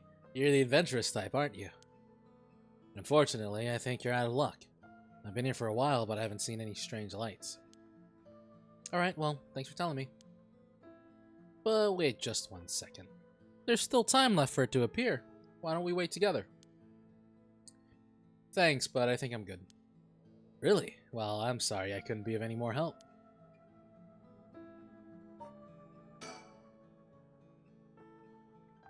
Doesn't seem like he has anything to do with the curse bearers. I should move on. If he's been here for as long as he says, there's a good chance he's seen something, but I don't think it's worth asking. He seems like all kinds of trouble.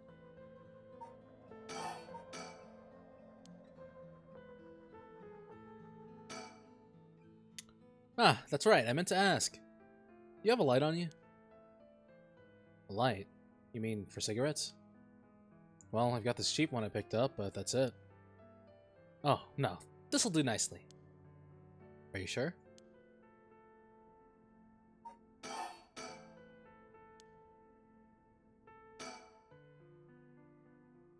Anyway, I should get back to work. Once you're gone, of course. Is there a reason I can't be here? Of course. My work is top secret.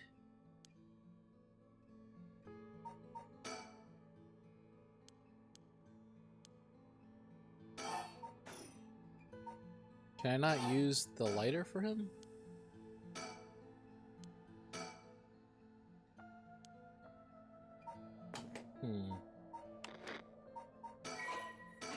I'm so fucking... Shumoku. Anything here? Dude, I want to see the clappers, bro. Alright, we're gonna have to move over here again.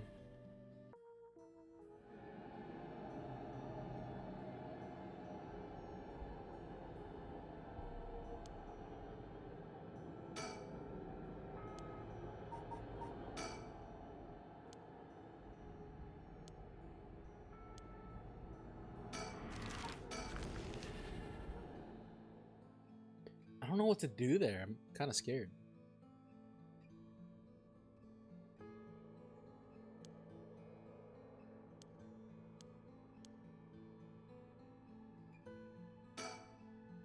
The other side is an industrial district. The further down from the bridge is the temple from which it gets its name. I want to like look around, but... Alright, I'm just gonna hit the save. Oopsie. And then we're just gonna say fuck it. And we're gonna go for it.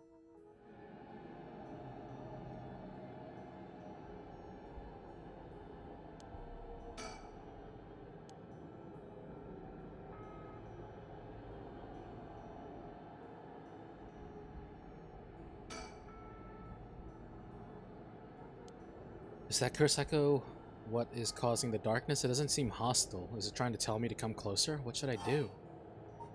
Observe. No, approaching it would be stupid. I should keep my distance.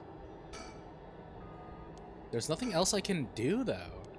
We're getting closer to it. Nothing's gonna happen if I just sit and wait. Let's get closer.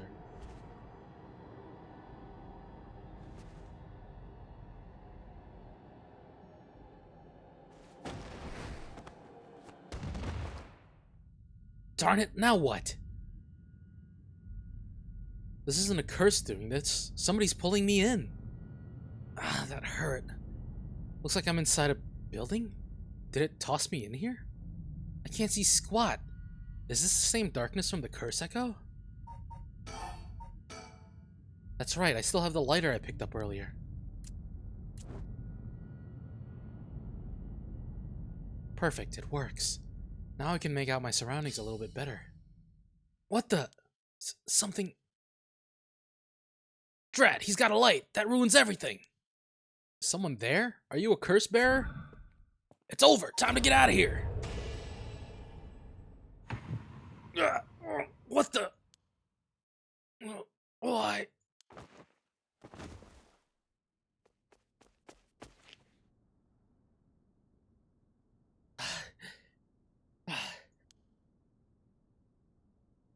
That was a close one. I didn't catch a glimpse of the curse bearer, but it seems like I'm alright. Yeah, we got one of them fuckers. His curse must have had something to do with light and darkness. My guess would be the ever-burning lantern. So there's a connection between the 7 mysteries and the way their curses work. That might be useful to know.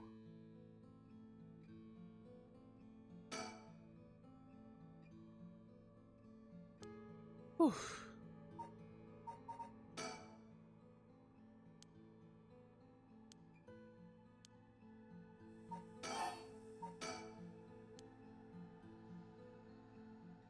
Okay, so we'll move. Okay, I've had a look around the area. I should head somewhere else now. Where to next?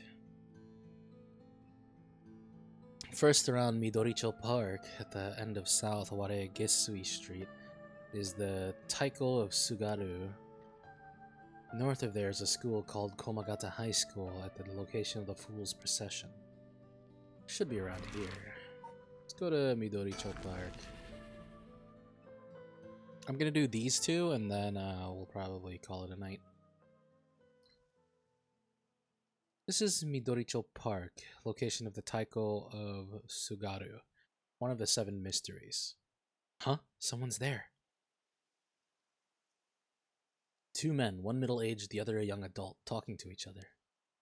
There's a good chance that one of them could be a curse bearer.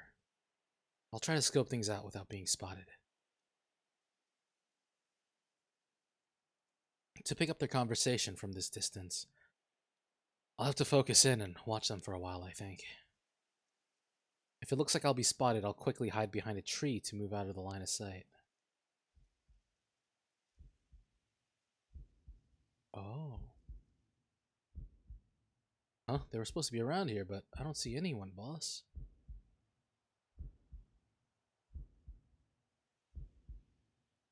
No need to get ahead of ourselves. I bet we see something before the night is done. Maybe you're right, but still, the 7 mysteries? Huh? Was there a noise from behind us just now? I will sit and wait. Never mind, just my imagination.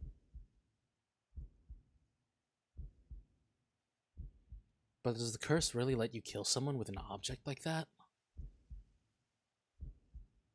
Sorry, something's bugging me. I'm gonna have to check back there.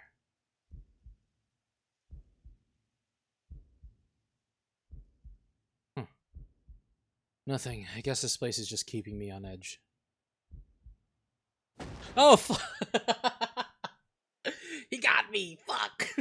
Shit! He got me! Fucker! Aha! Sorry, sir. Would you mind if we ask you a few questions? They found me.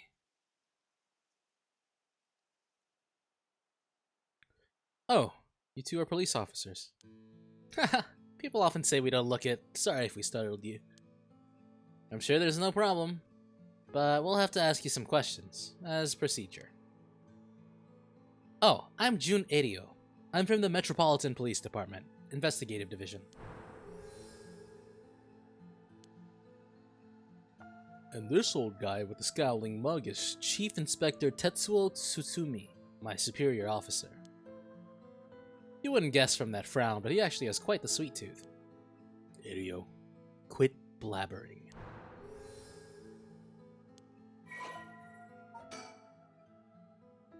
The gruff police detective that Shogo Okie met at Midoricho Park. The fresh-faced police detective that Shogo Okie met at the park. I miss Yoko so bad, man. She was such a nice lady.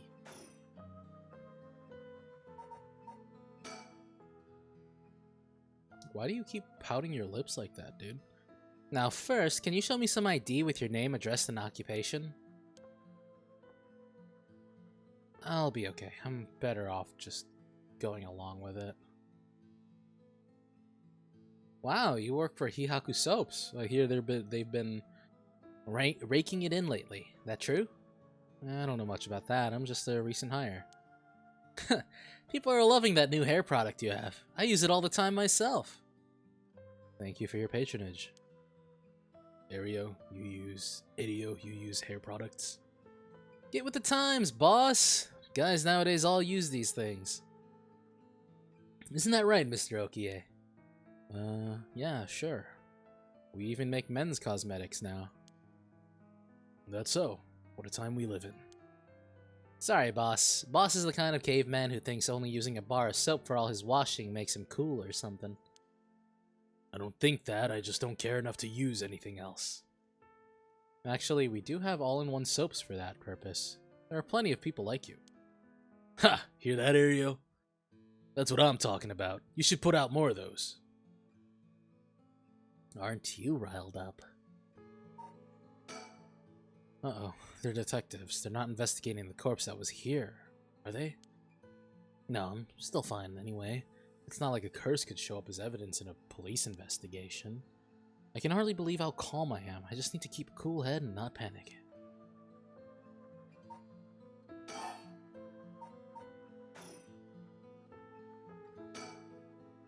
Jun Irio. I always imagine detectives as blunt and aggressive, but I guess there are some pleasant ones too. He's as intimidating as I'd expect a veteran cop to be. I know, right? They were talking about it. First that private detective, now police detectives? Why today of all days? Anyway, Mr. Okie, what is it you're doing here? Actually, I'm searching for the 7 mysteries. Have you heard of the 7 mysteries of Honjo, detective? yeah, I've heard of them. We were just talking about them a minute ago. A girl I know is into them. That's how I got interested.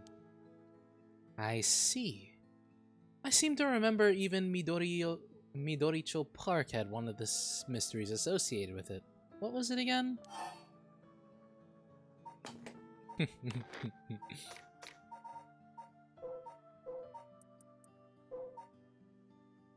The Taiko of Sugaru. Ah, that's right, the Taiko of Sugaru. This whole area used to be the residence of the Sugaru, a clan of samurai. So, that's why you were hanging around in the middle of the night? Discover anything interesting? No, nothing. Though I admit I haven't been looking into these things too hard. Right, I think I understand your situation. Thank you for your answers. Now, it's quite late, so you'd best be heading home. I'll leave the questions up to him. I've got nothing to ask. Something wrong? You're free to go.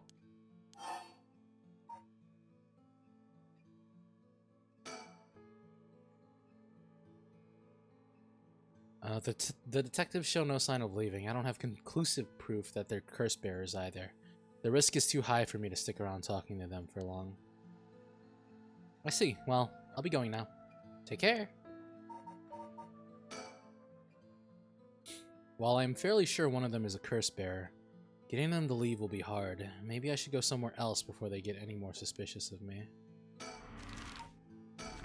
Ooh, which one do you guys think it is? Komagata High School, front gates. Here I am at Komagata High School. I'm torn into pieces.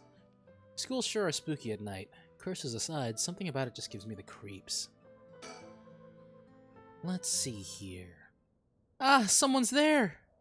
Huh? Whoa, what the? Ouch. I'm so sorry. Are you okay? Yeah. Yeah, I'm fine, but did you just climb over the school gate? The school gate is closed, but climbing over is easy enough. School is supposedly on the former site of a daimyo's residence, where he encountered the fool's procession. It's now at the center of the quiet residential area. Komagata High School.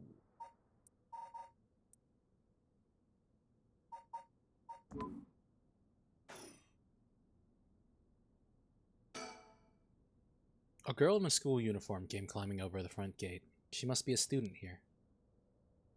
Hmm? That thing she's hiding in her hand.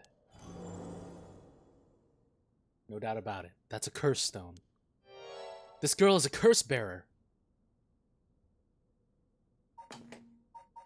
What is the curse here again? The fool's procession. When walking around his estate, he heard the sound of music, much like that of a kagura performance. He commanded his people to find the source, but no matter how much they searched, the music would fade when one neared the Warigesui Canal. The source of the sound was never located. Ooh.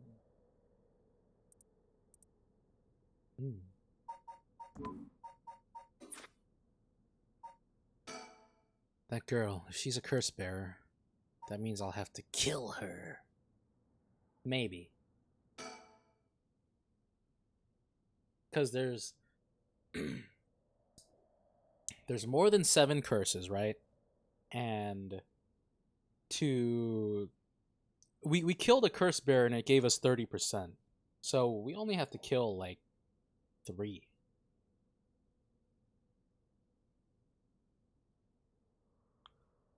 A little over 3. What's going on? Why are you at school this late? Well, I'm really sorry. I'm in a big hurry right now, so I gotta go. Hey, wait. Huh? I didn't press the button! What?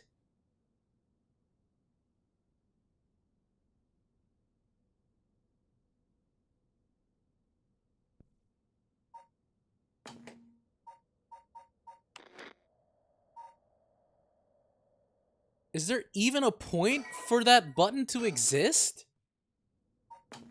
There's no point for that button to exist.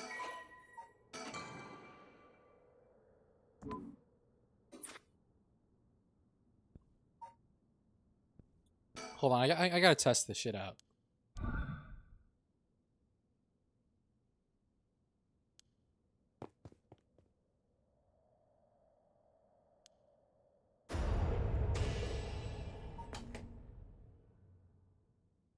What?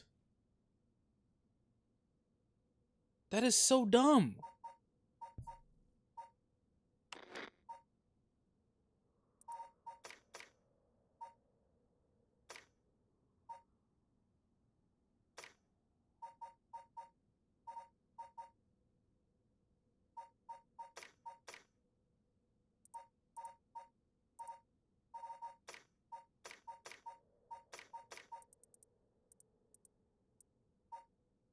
Use curse is Q, but like, I don't even press any buttons other than left click. That's the shit that's so weird. The first guy didn't get off by somebody else, they got off by us. Huh? A curse? Why? Can't be. Leo, I'm sorry.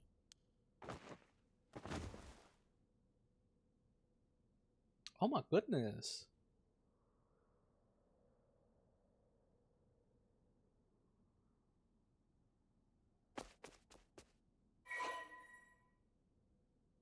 $36%?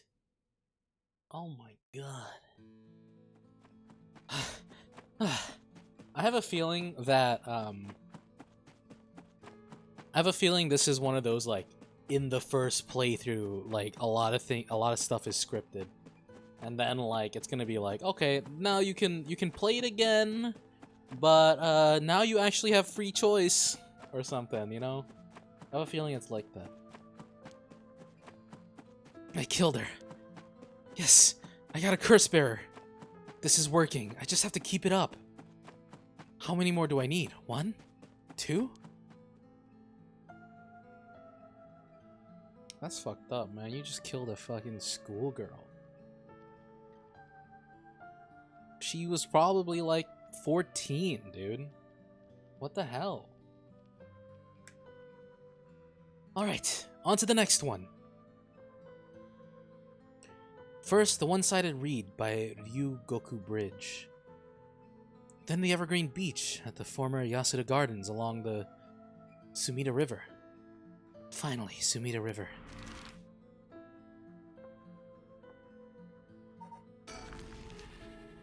This shit, like, has to be scripted. Okay, I lied, chat. I said that I would clear those two. I don't want to clear those two yet. I want to keep going. In the former Yasuda Gardens, there was some kind of incident here recently, so the entrance was closed off. But it was easy enough to sneak in since there are no guards at this time of night. However, it feels weird being in the magnificent gardens after hours. There's not a visitor or a groundskeeper in sight. The Ryugoku Police Public Hall is also on the grounds. Its eye-catching structure makes this place feel even more otherworldly.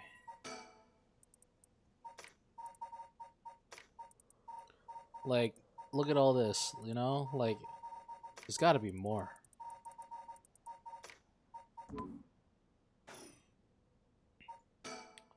The question is, what do I do about this?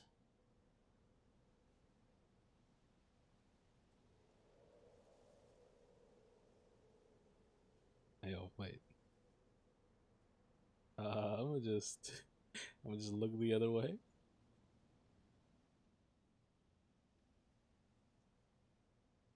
She be kind of cute though, I'm gonna lie. So, have you decided what you're going to do with your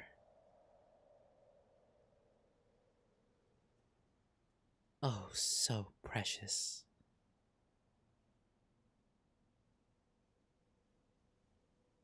curse stone?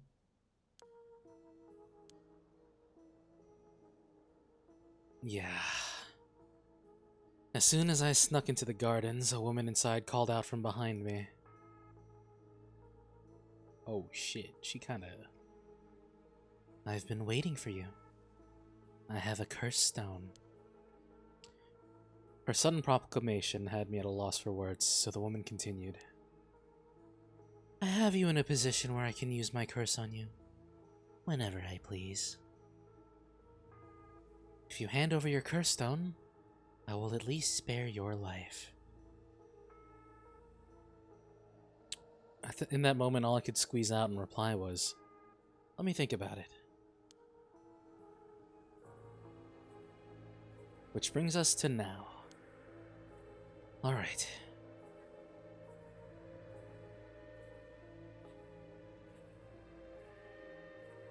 Shit, what do we do, chat? A woman in her 30s, yo, that's prime. She has a refined air about her, like she was brought up in a family of high social standing. But I sense a shadow hanging over her. I wonder if it has to do with this place. What is the one here? Let's see, this is at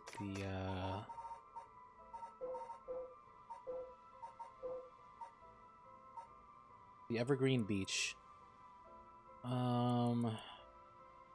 It was so impressive that the house became known among the people as the beach residents. No one has ever seen a single leaf fall from the tree, as rumors spread of the eternally green tree became known as Evergreen Beach. However, this particular species of tree was actually an evergreen, so the lack of fallen leaves was nothing out of the ordinary. This has led people to say that the strangest part of this legend is the fact that it even became a legend at all. What could be her conditions?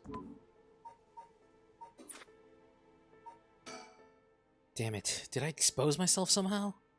She said she can use her curse on me anytime. I guess I've already fulfilled its conditions. It could be a bluff, but since she seems to have information on me, it's probably true. I can't hand over my curse stone.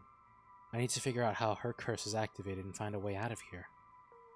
For now, maybe I can get some information by talking about something that'd catch her interest. So, like, you single or something? You know, like, you know?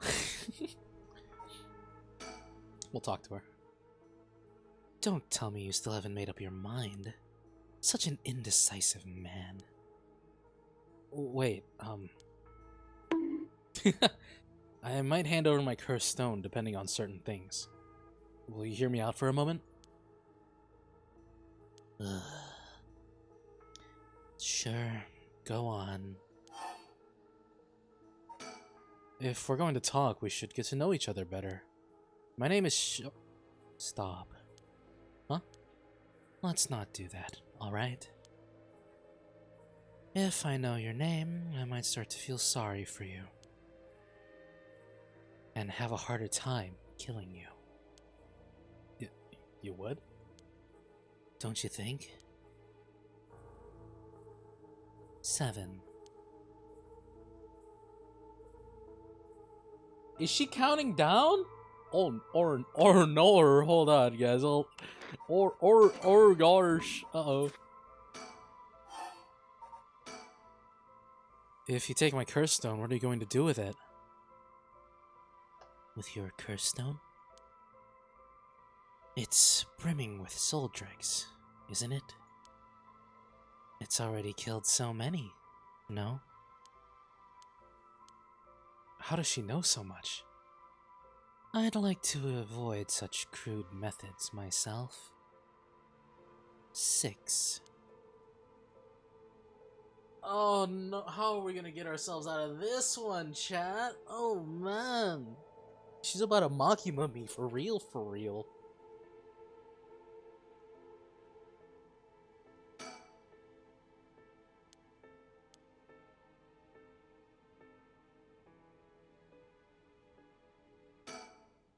Man, there's gotta be something I can do, yeah? Fuck.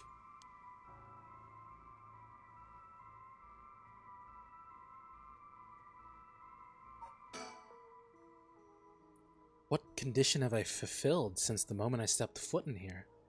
Something I'm still doing even now. Think, what could it be? Maybe something I have on me?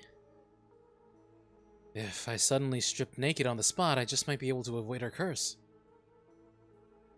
No, that would take too long. She'd probably kill me before I even got my shirt off.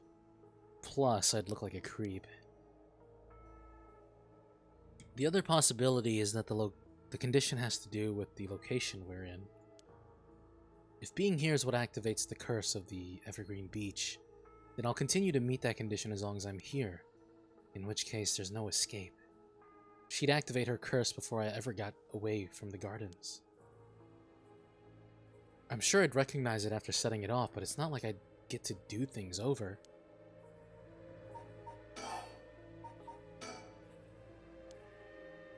It's at 67%? Where did I get 30% from?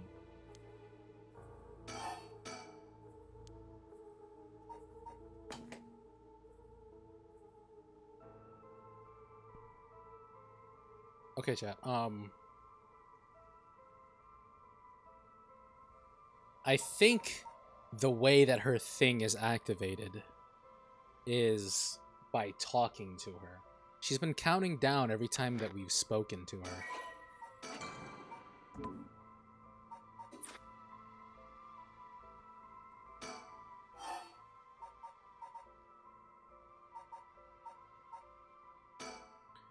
You want soul dregs. That means you're after the right of resurrection, too. Not that I'm trying to compare our circumstances, but can I ask what led you to this? Oh my. Do you mean that if my situation is more dire than yours, you'd give your curse stone to me?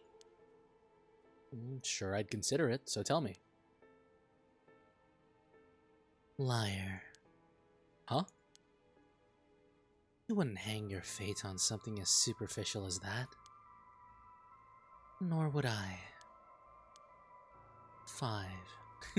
Fuck! I'll talk to her again. No.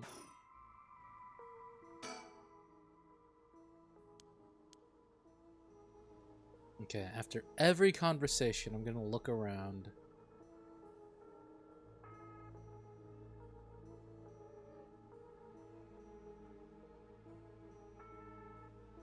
Wait. Is there an evergreen tree here? Maybe I need to find the evergreen tree? Oh, God. Chat, what do I do? What do I do? So if I can't figure out her curse, I'll have to set it off on my own. I don't see how I can make her leave, though. Not while she has the upper hand. All I can think of is to make her use her curse. Damn it! But there's no way I could counterattack after she curses me.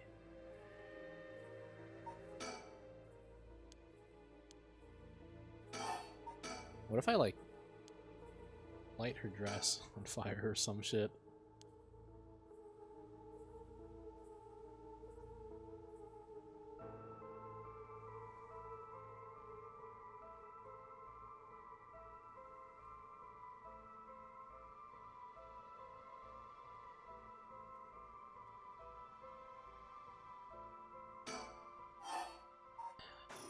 Okay. You know what? I'm gonna make it hard for you to kill me. Well, what if I just tell you my name? Tell me your name. Why? Well, I need to call you something. Then call me ma'am. Huh? Alright, ma'am. Yes? What is it? This is bad. She's completely running the show here. 4. What do I do?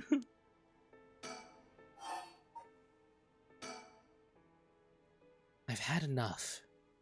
2 curse bearers shouldn't be carrying on like this. 3. What if I just keep pissing her off? Fuck. Alright, hold on. Shit, oh god. Can you take soul dregs from other curse bearers' stones and add them to your own? Who knows? But you have to admit, it's worth trying. So basically, you want soul dregs, but you steal the ones others have gathered because you don't want to get your own hands dirty? You're half right, but half wrong too. I don't mind getting my hands dirty. I just want to end this with as little trouble as possible. Understand? 2. Oh my god. Ah, what do? What do? What do?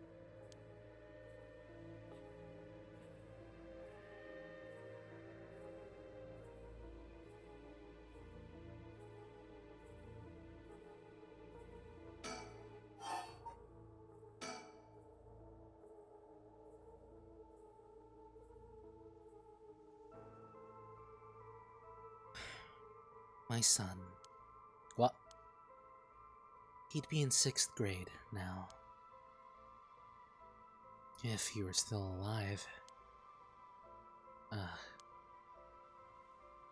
When I'm one of the big kids, I'll help look after the 1st and 2nd graders, he'd say. He always had a strong sense of justice and responsibility. He wouldn't stand by when he saw other kids being bullied. He'd defend them, even if he was no match for the bully himself. He'd often come home in tears, but only because he was sad that he wasn't strong enough to save others. He wanted to be a policeman when he grew up. Okay, I get it. I've heard enough. Oh, that's enough for you? Yeah. Hearing such a sad story just makes me all the more sorry that I haven't changed my mind. I see. So even after what I've told you... 1. Oh my god. Is there anything at all? Oh no, dude, I'm so screwed. We're screwed, Scoob.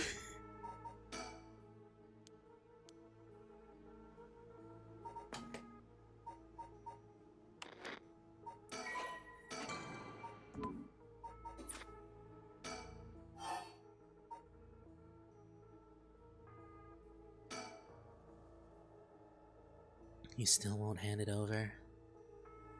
0. Such a shame. What? This is the end for you.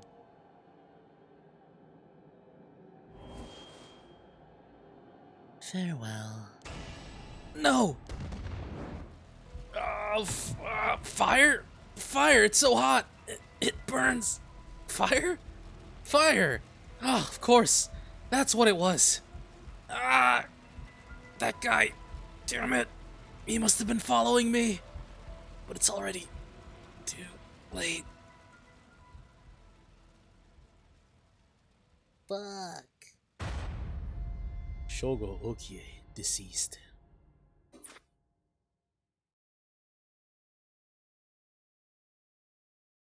My, Aki. You seem to have arrived at a less than flavorable.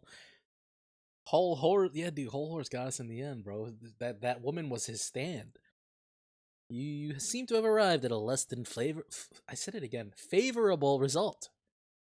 It was not all in vain, however, as you finally realize how the curse is activated. Fear not. You may make as many attempts as you please from the conversation with the lady. Very well. Remember how to ward off the curse when you return. But bear in mind, Shogo Okie has no way of realizing it himself. You must react for him. What?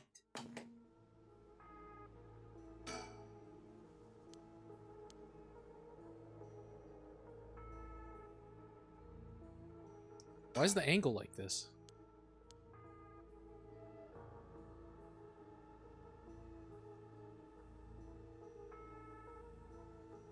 What were the conditions?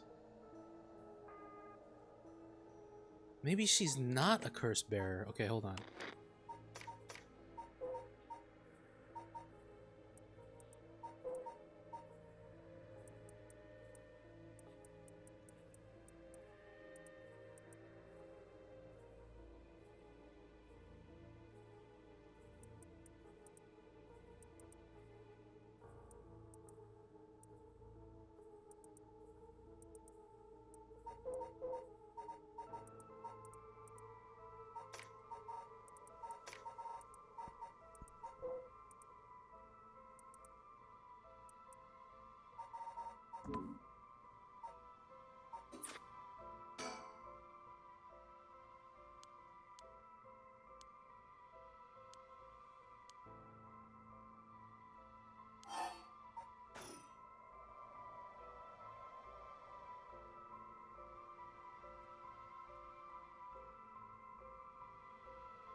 What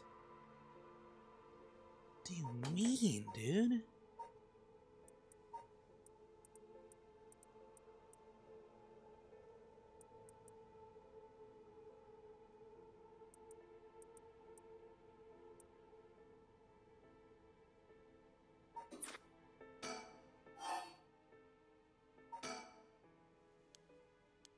Okay, so we go through this.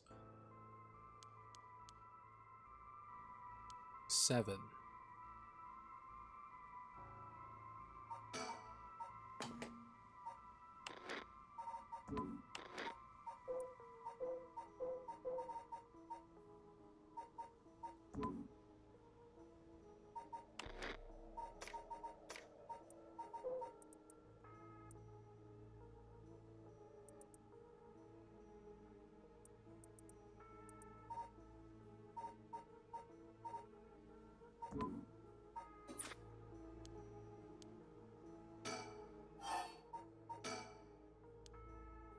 Okay, I think I have to just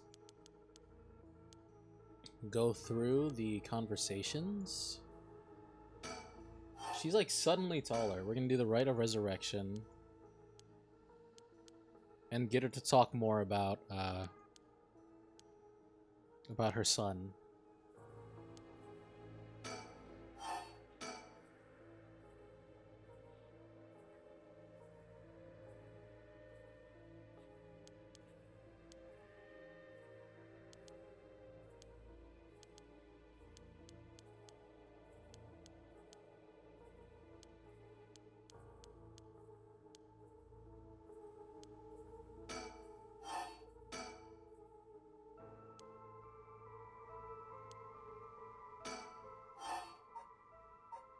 Maybe not. Fuck.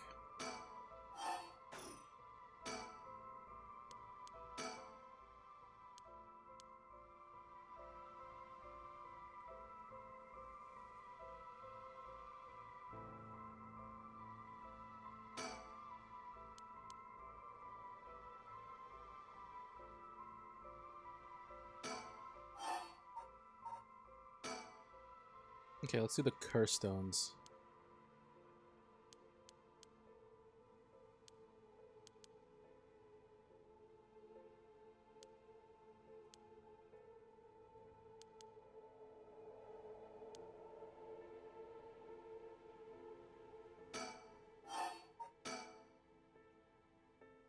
How do you know you haven't already set off my curse? Go on then, use it. If I had, you could have activated it without all that bluster. And yet, here you are. Damn, does she already know about it? Or about that student from before? But if she already knows what would activate it, she wouldn't hide it. Because if you know what activates my curse, there's no way you would set it off yourself. So she must not have known yet. I still have a chance. Listen, I don't want you to get the wrong idea. About what? Talking like this instead of killing you immediately. It's just a whim of mine. What I mean to say is that you were never in a position to bargain.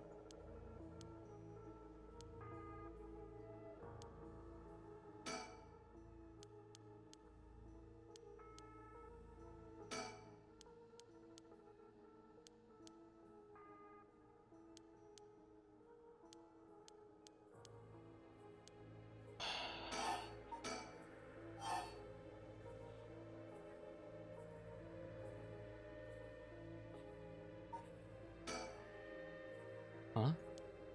Throw away this lighter? Why did I suddenly get the impulse to do that? Not sure why, but here goes nothing. Hmm? What did you just... Why?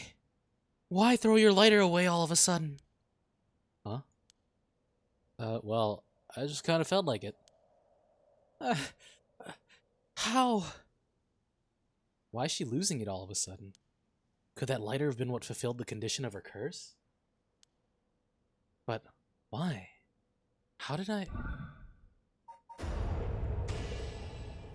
Ah! This can't be. Ah, my Shunji.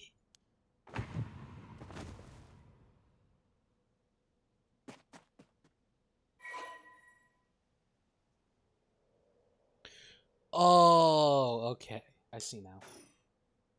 67, we are at 87, and then add 2, so we are at 92%?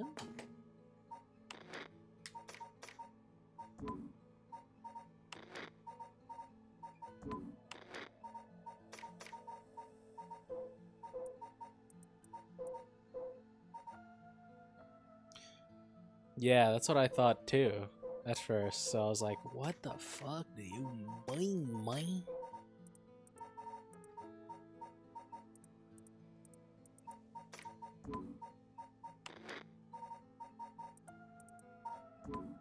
There's a way for me to see it, I thought.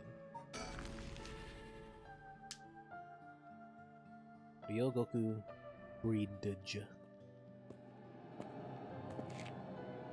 Hey, quick question for you. What the? Sorry this is so sudden, but I gotta ask. You don't mind, do you? Are you a curse bearer? What? Yo! Kono stando tsukai!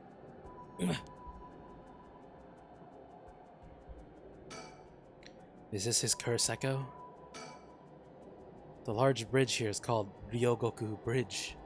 Crossing the river leads to Nihonbashi Bakurocho in Chuo City.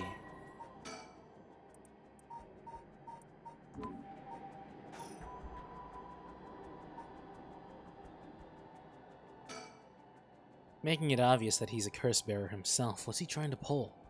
Maybe he's confident that I can activate his curse before I can activate mine. Gotta be careful. How should I respond here? What's that? The hell is that? You took too long to answer. Huh? Plus, you glanced behind me when the curse echo appeared. I knew it. You're a curse bearer too.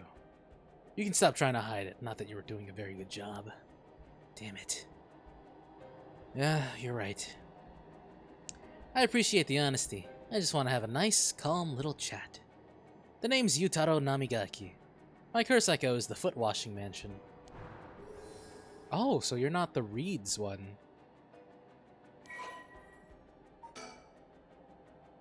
The young man encountered at Ryogoku Bridge.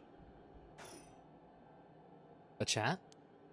I'm not gonna curse first and ask questions later, just because we're both curse bearers. Got a little more class than that. Yeah, you got class? Well, I got swag. I hope you're smart enough to extend me the same courtesy. Alright. Fine, chat away. Thank you. Good to know I'm dealing with someone reasonable.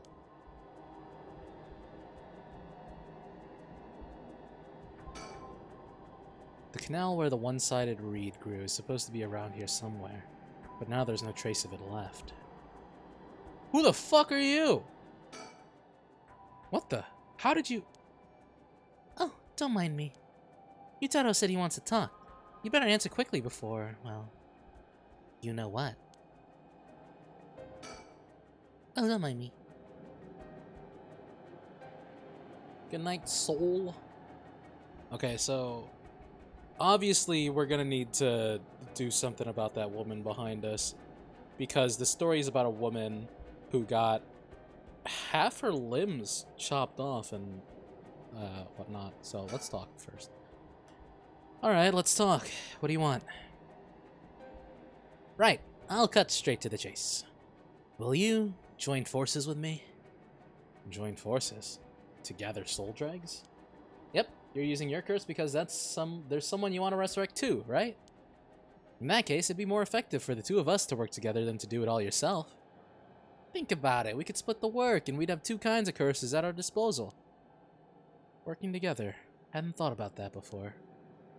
Can the soul dregs in one curse stone be moved to another? That's a fundamental requirement for this to work. Well, we'll have to test it, and I can't do that alone either. I see.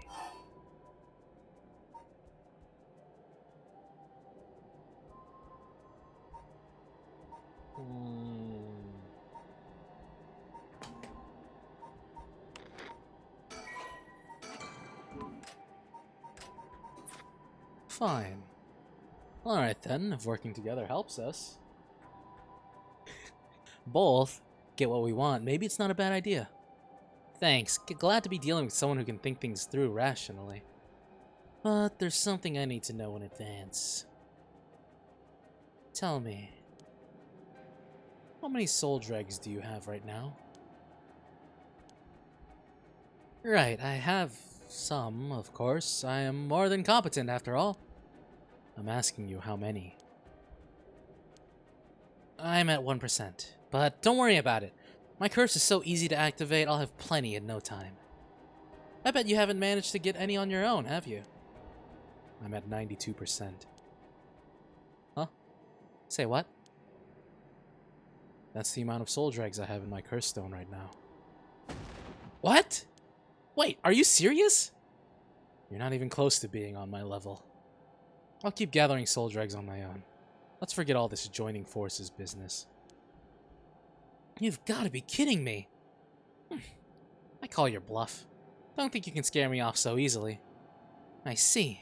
That's too bad. If you don't feel like talking, then you leave me no choice. I even gave you a chance to come out of this alive. Real shame. You're just gonna waste it. What are you... What the... Is this the voice of the curse echo? Among the 7 mysteries, the resentful memory of the foot-washing mansion is particularly strong.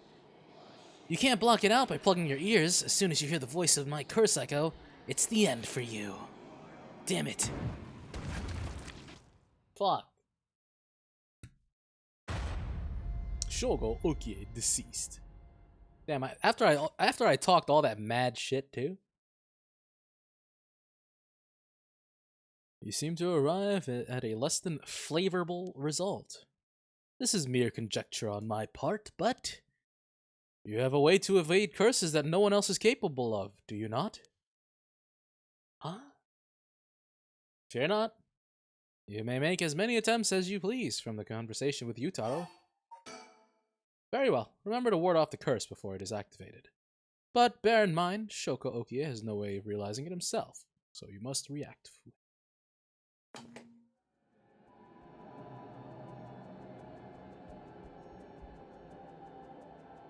I'm telling you, it's gotta do something. It's gotta have something to do with this bitch.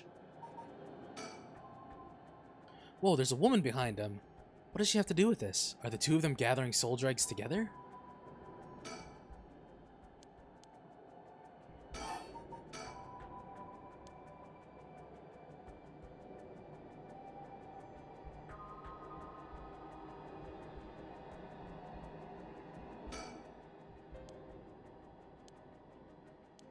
He'll cut straight to the chase. This is going nowhere. Sorry, but there's no way I can accept your offer until I know that. Who's to say you won't run away while we're in the middle of testing it? Well, you're just gonna have to trust me. Or do you think you can collect them all yourself? I'm at 92%. Huh? Say what? That's the amount of soul dregs I have in my curse stone right now. What? Okay, this is the same things. You've got to be kidding me.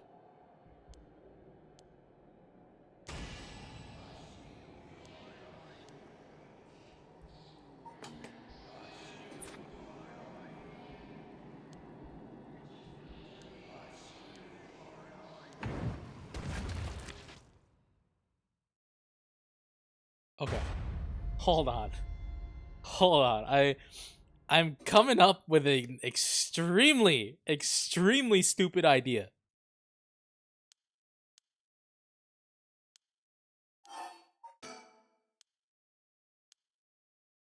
I'm coming up with an extremely stupid idea. Watch this. If this works, this is some Kojima level shit.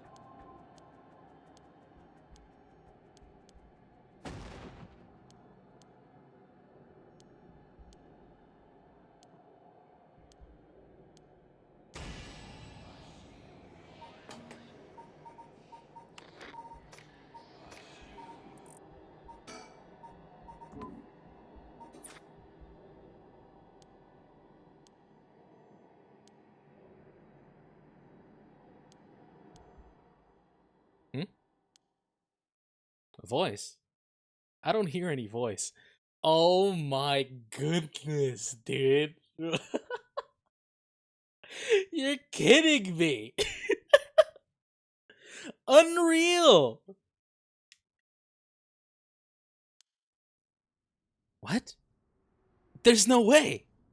And yet, there he is, perfectly unharmed. How? What's going on here? I don't completely understand it myself, but his curse's conditions don't seem to have been met. This is my chance. Yutaro, your curse won't work on me. I'll let you off easy today, so get the hell out of here. You son of a... Fine, I'll be on my way then. Ah! Why? How is this? Yo, his bitch is leaving.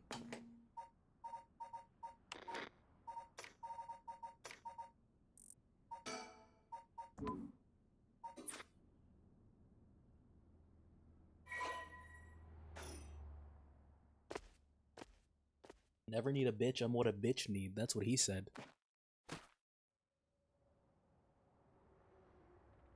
Thank God. And now I've gotten the last of the soul dregs I need. What was that? Was that just coincidence? He wasn't able to activate his curse for some reason. Things are going well. Luck must be on my side. Oh, I should check my curse stone. I should have gained a lot just now. What the? Ah!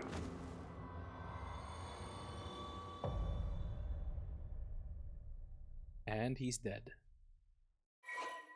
Story chart unlocked.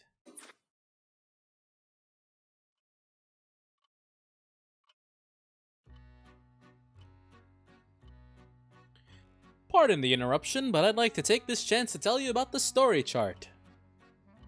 This is the screen which will appear when you open the story chart. From here, not only can you see the overall structure of the current story, you can also progress along different branching routes by playing past stories over again. You could call this exactly the power that Shogo Okie had sought after. Normally, you would have been able to use the story chart feature freely. However, due to certain circumstances, it has been locked until now. From here on, you will return to the story chart from time to time at breaks in the story. At these times, you will choose for yourself which story you wish to continue next.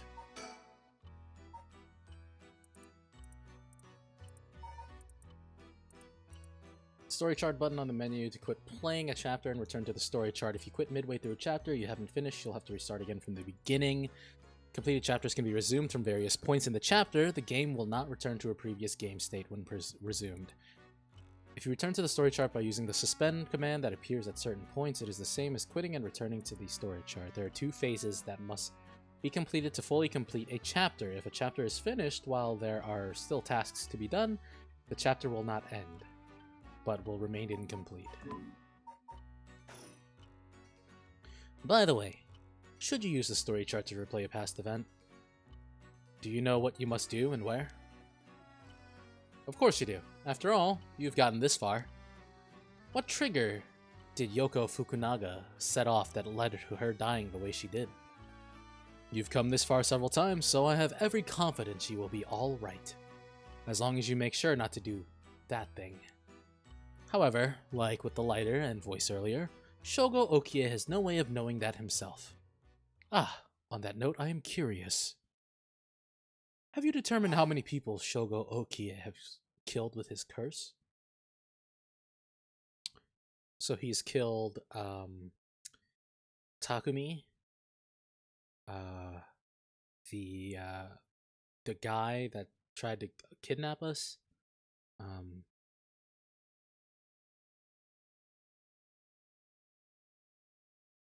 the high school girl, the MILF, and the young boy. So that's 5 people, right? Takumi. Yeah, 5 people.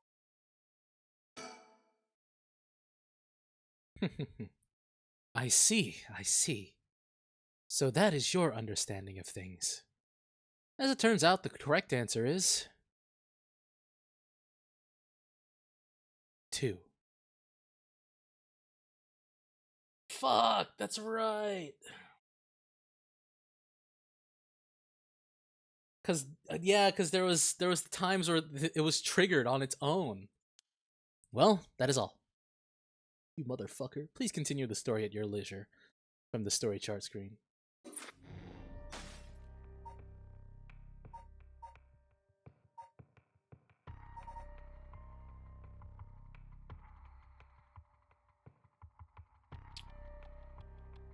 Fuck, dude. Okay, hold on. I have to use the bathroom.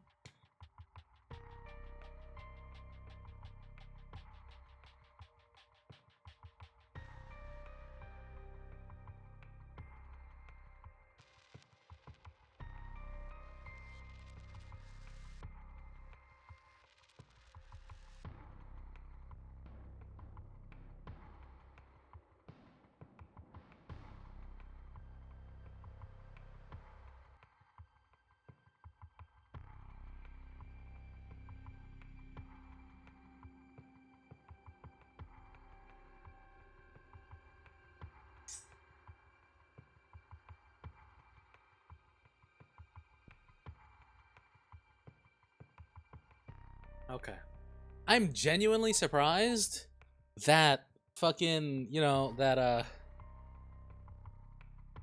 I'm surprised that the game pulled a fucking Kojima move on us. That was actually really cool. I went into that like, there's no way, right?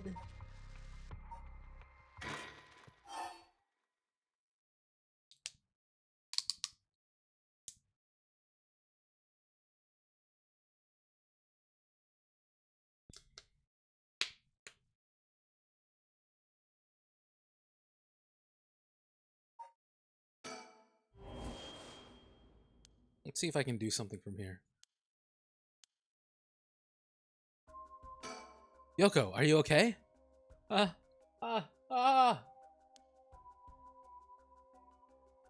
Hey, what's wrong? Stay with me. No, this can't be. No, no, ah!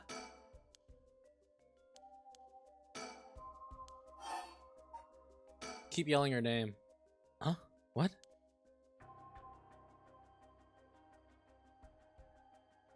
Because I think it's like if I turn around, it was basically as if I ended up having her use the curse. So if I don't turn around, now that I know how the curse works, she should live, right? Is calling your name really going to help?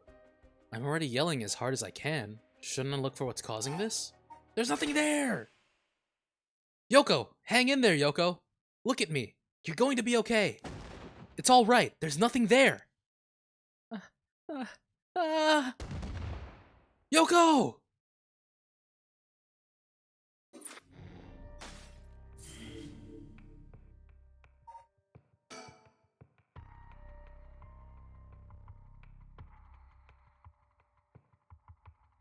I did it. I broke out of the loop. Shogo cries Yoko's name in a desperate attempt to wake her as she lies unmoving on the ground. Will his pleas get through to her? We're in a different timeline. Let's go!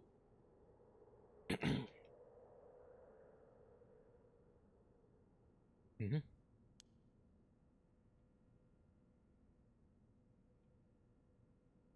Huh? Oh, good. You're awake. What? Are you okay? You were so rattled and confused, I thought you'd really lost it. Do you feel dizzy? Have a headache? Are your humors off balance? Wait, what did you say? I think I've heard that before. You're the one who said it earlier. Oh, right. That might have been it. My humors are off balance. What, back there? You ended up like that because of your humors? Yeah, I've heard that at this age. Your humors being even a little bit off can be fatal. I'm glad you're back to normal now. Yeah, I'm sorry. I didn't mean to cause you so much trouble. But I really don't remember what happened. Sounds like what happened to me. Maybe this place is dangerous somehow. What? Are you backing out? Yeah, it just doesn't feel safe to me, and I'm worried about you. Let's call off today's investigation. Come on, I just started feeling back to normal too. Nope, not happening. Go home. I'll even pay your cab fare, okay? I ended up having to force a still protesting Yoko into a taxi. Even then, she still wouldn't stop complaining. So, to placate her, I promised I'd search the park on my own for a little while longer.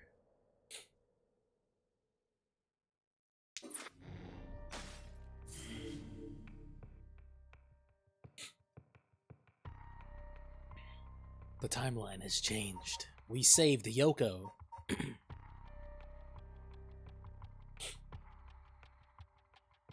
It still makes me wonder, like, why that happened. I'm assuming because we saw Shogo activate the cursed stone once it was at max power and he died. That's probably what happened to Yoko when we turned around.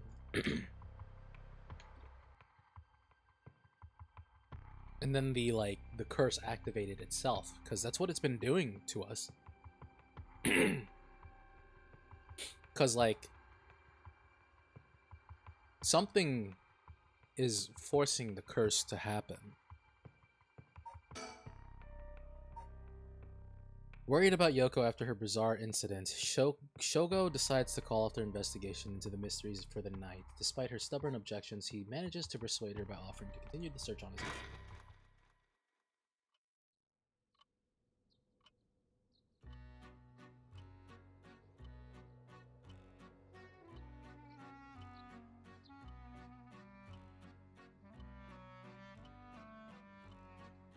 In further news...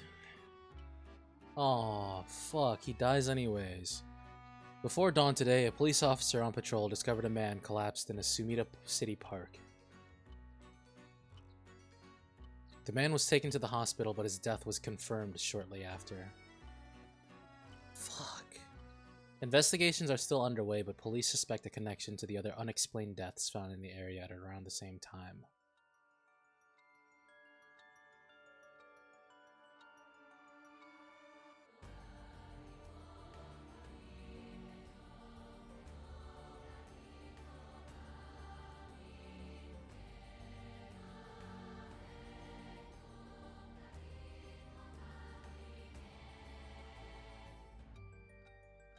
Is that the end?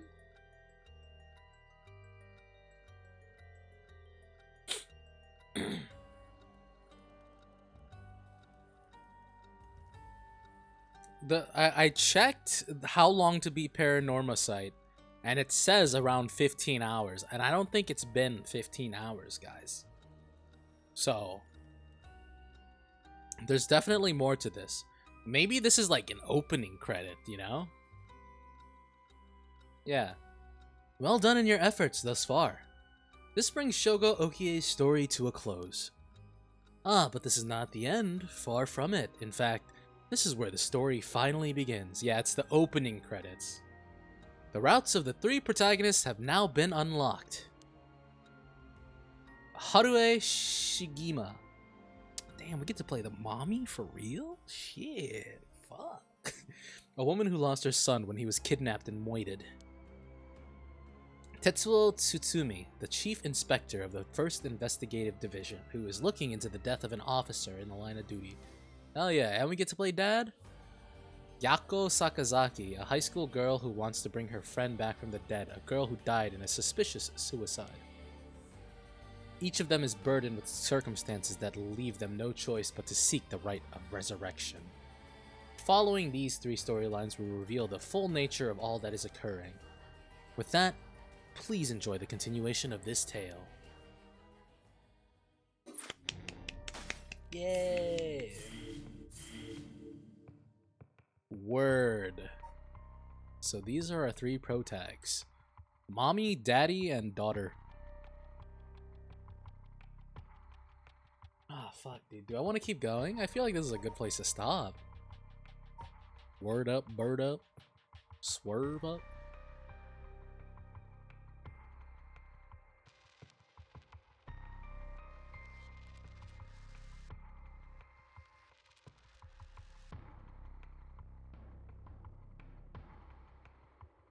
Alright.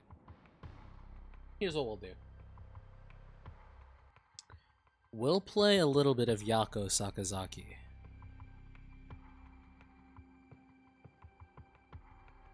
So I think the timelines are that they all end at 5 a.m.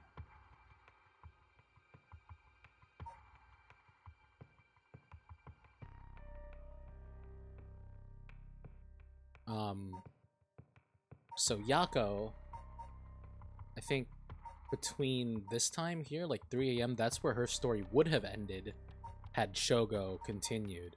But what about Yoko? I think regardless, Shogo dies, so I think I'm gonna do Yako first. I want to go Yako, Tetsuo, and then Harue.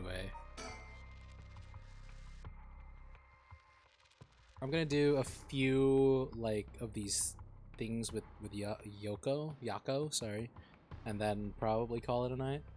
We'll see like how long it is to complete it. It took us a while to complete Shogo, so we'll probably only do like a few stages.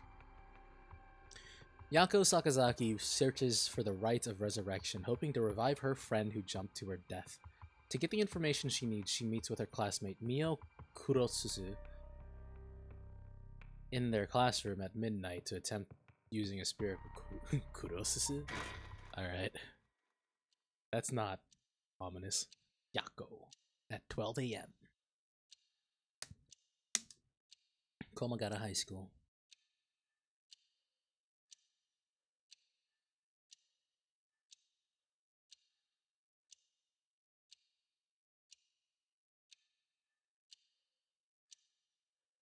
That should be everything.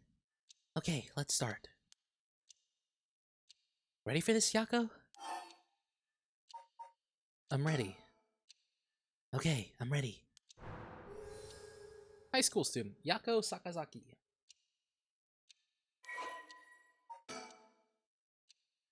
Sex, female. Yako is a student in Class 2C at Komagata High School, unable to comprehend why her childhood friend and classmate Michio Shiraishi committed suicide. Slide. She attempted to investigate the incident herself, however, she was unable to make any progress, and feeling desperate, invited transfer student Mio Kurosuzu to join her in performing a spirit board ritual. Born and raised in Honjo, Sumida City, Yako's family has owned and operated the beloved candy shop Senoya since its establishment in the early Showa era. Despite her modest appearance, Yako is a cheerful and vivacious young woman with a sense of duty and compassion so strong that she is easily moved to tears. She is also a bit quick-tempered and quarrelsome, always prepared to stand up against those who harm her family and friends.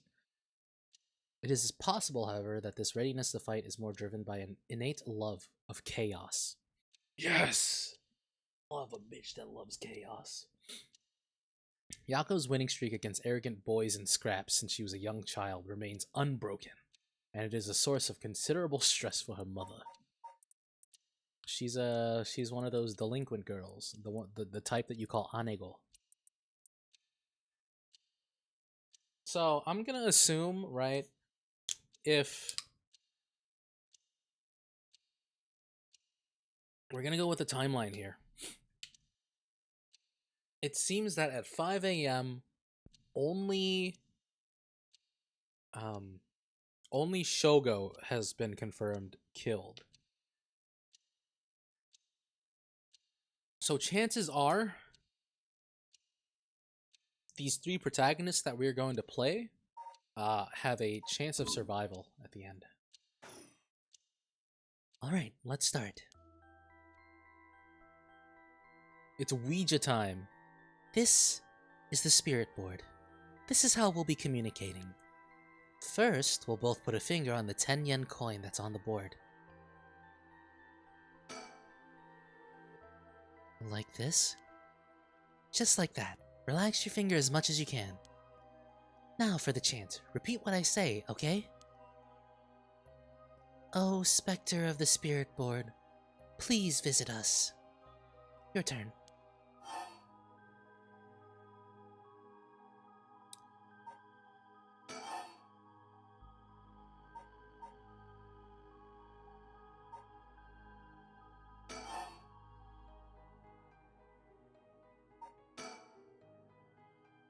Spectre of the Spirit Board. Spectre of the Spirit Board, please visit us. Good. Please tell us if you are there.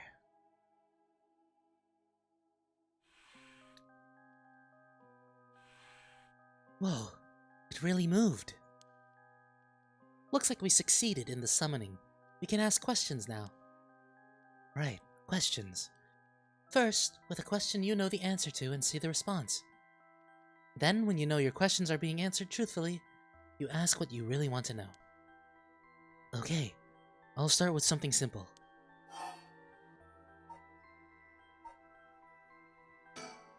I think I should know the answer to this. Oh, Spectre of the Spirit Board, what is my name?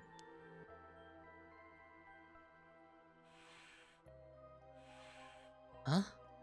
What's the matter? How strange.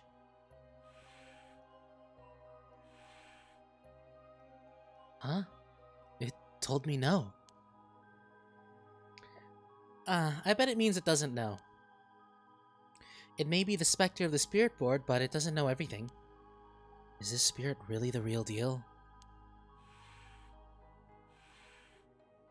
It's fine. I feel like it's giving me attitude.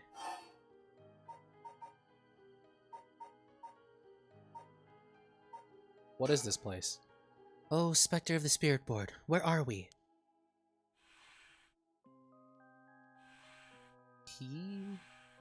High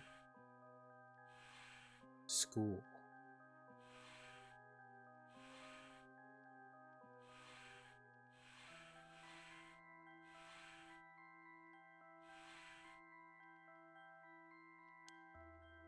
High school, that's right. The answers don't seem to be very precise. Fine, what is the name of the girl across from me? M-I-O. Mio, that's right. That's not fair, it knows your name, Mio. It even used that weird character you used to spell your name. How flattering. Psychic girl Mio Kurususu. This bitch is so damn smug. She's got the fucking star there. Mio transferred to Class 2C at Komagata High School about 2 months ago. Although she is an extremely mild-mannered young woman, she exudes a somewhat off-putting dark aura which makes it difficult for her to form friendships. Mio has, however, found a friend in her classmate Yakoko Sakazaki, and has been opening up to her little by little. The truth of the matter is that Mio is the apprentice of a famous psychic. Possessing exceptional spirit sense, she takes on the troublesome task of surreptitiously handling spiritual disturbances that break out in schools across Tokyo before they become a problem. She transfers schools frequently as a result, and thus has trouble making human friends. Human? Mio has already solved an incident at Komagata High School involving a female student possessed by a spirit. Although she takes effort to hide her spirit sense, many develop an impression that Mio has a deep knowledge of the occult and the paranormal upon first meeting her, leading her to be anxious that her secrets have been exposed. The most common comment she receives is that she seems to get along well with crows and black cats. Smug little shit. I bet. Even the teachers get it wrong all the time. I guess these paranormal beings just tend to take a liking to you.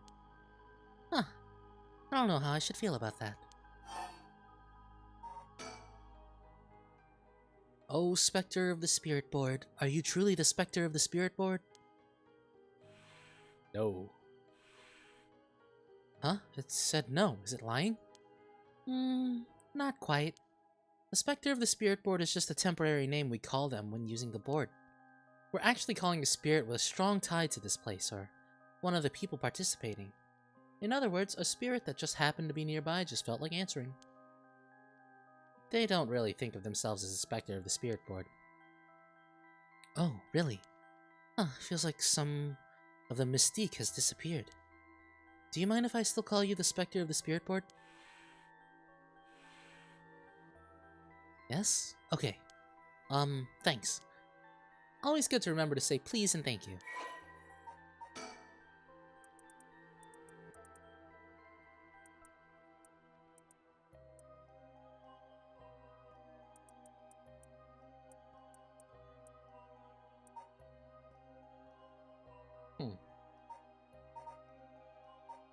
Remember to always say please and thank you. I'll ask it again. What is my name? No. It didn't even hesitate this time. Alright, it's time to try asking serious questions. Yeah.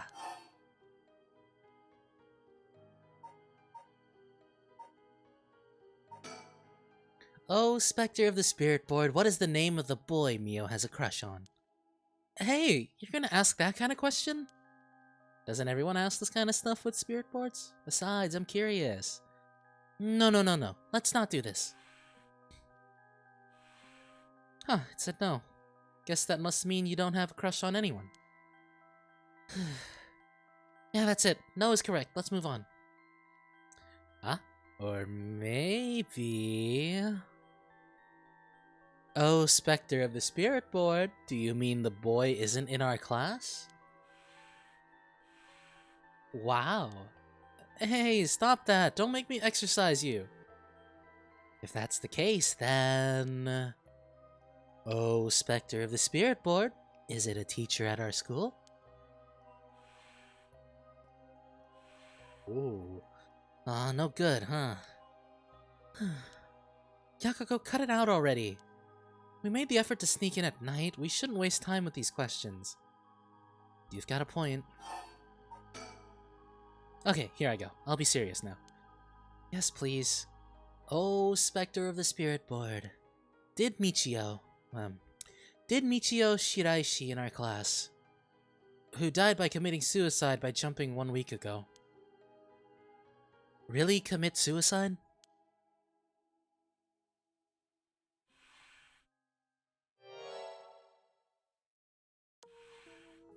So it really wasn't. I'm not surprised. I never believed it from the start. Now the important part. Yeah. That's my friend, Michio Shiraishi. She was a second-year student at Komagata High School. She was found deceased 1 week ago in a back alley off South Warigesui Street. Her entire body broken and severely contorted. Police determined that Michio committed suicide by jumping from a nearby apartment building. As there was no suicide note, the police based their conclusion on interviews with Michio's peers. Michio was an honor student with a good head on her shoulders and consistently excellent grades, making her a favorite among the teachers. Although she appeared somewhat reserved, she had a positive outlook on life and a curious spirit. Michio and Yakuko formed a long-lasting friendship during childhood, with Yakuko's unbending, uncompromising attitude deeply influencing Michio. However, beneath her strong exterior, Michio had been pushing herself too hard and keeping her emotions bottled up to the point that they risked overflowing. Following her father's death 3 years ago and moving to a new house, Michio began avoiding Yakuko. Although the two remained in the same area of town and attended the same high school, they gradually grew further apart. Yakuko herself worried for her childhood friend, but incapable of wading into complexities of Michio's home life kept her distance. The days passed, and though Michio longed to confess everything to Yakuko, the moment to do so never came. Michio carried an old talisman, a memento of her father, with her at all times.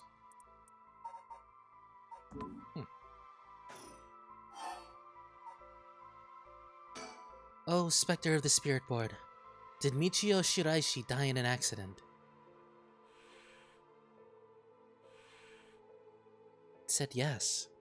So it was an accident and not a suicide. Michio. Then, did she slip and fall from that apartment building? Huh? She didn't? What do you mean? Michio didn't die falling from the apartment building? No way! If that were true, then why was she lying on the ground like that in the back alley of the apartment building? It was an accident, but not a fall? Oh, Spectre of the Spirit Board, what happened to Michio on that day?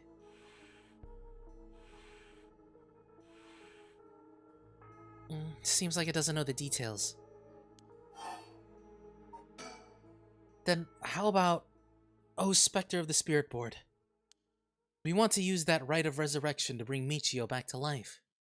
Do you know where the rite of resurrection is? I wonder.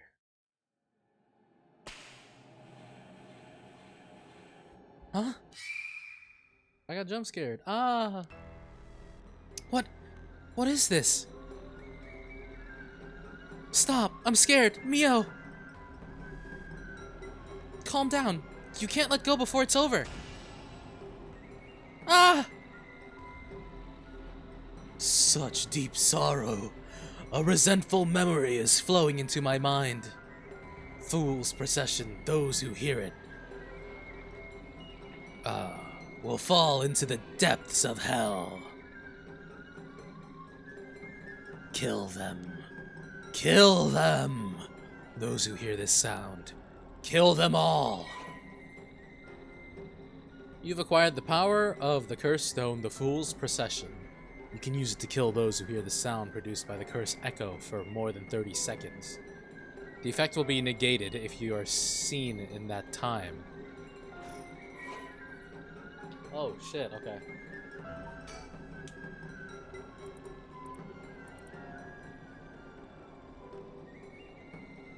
Kills by fatal fall. One who hears its music for 30 seconds without seeing the cursed bearer. Omio stood atop the tall festival tower. It was her time to shine and she was ecstatic. Hold on, I'll read this later. This shit's too loud. Murderous impulse seeps into my soul like thick black tar. Now, kill. Can you hear it, curse bearer? You who so strongly desires the right, kill them.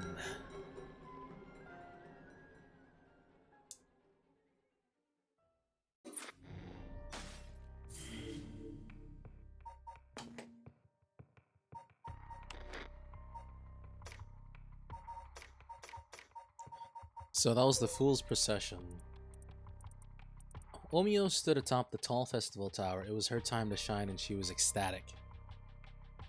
It had been years since she joined the troupe, but she had yet to enjoy her day in the spotlight. She wasn't particularly pretty, nor was she all that talented. As a gossip and a loudmouth, she wasn't well liked by her peers.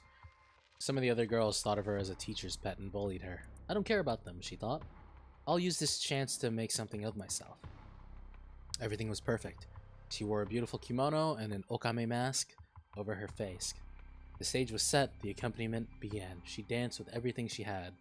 Applause rained down upon her from the crowd. Her breath hastened with excitement. I've got to catch my breath. That's strange. I can't take my mask off. The smell of glue assaulted her nostrils. So that's how it is. I knew it was too good to be true. Her screams were drowned out by the music as she squirmed and struggled. Omio's giving it her all today. We have to keep up. The crowd livened even more. No, no, please, someone help me. She fell from the tower, writhing in pain as she begged those around her for help. The music stopped in time with Omio's heart. Jesus Christ, mate. Okay.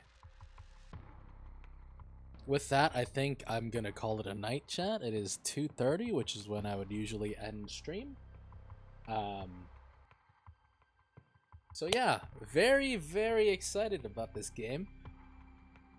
Very cool.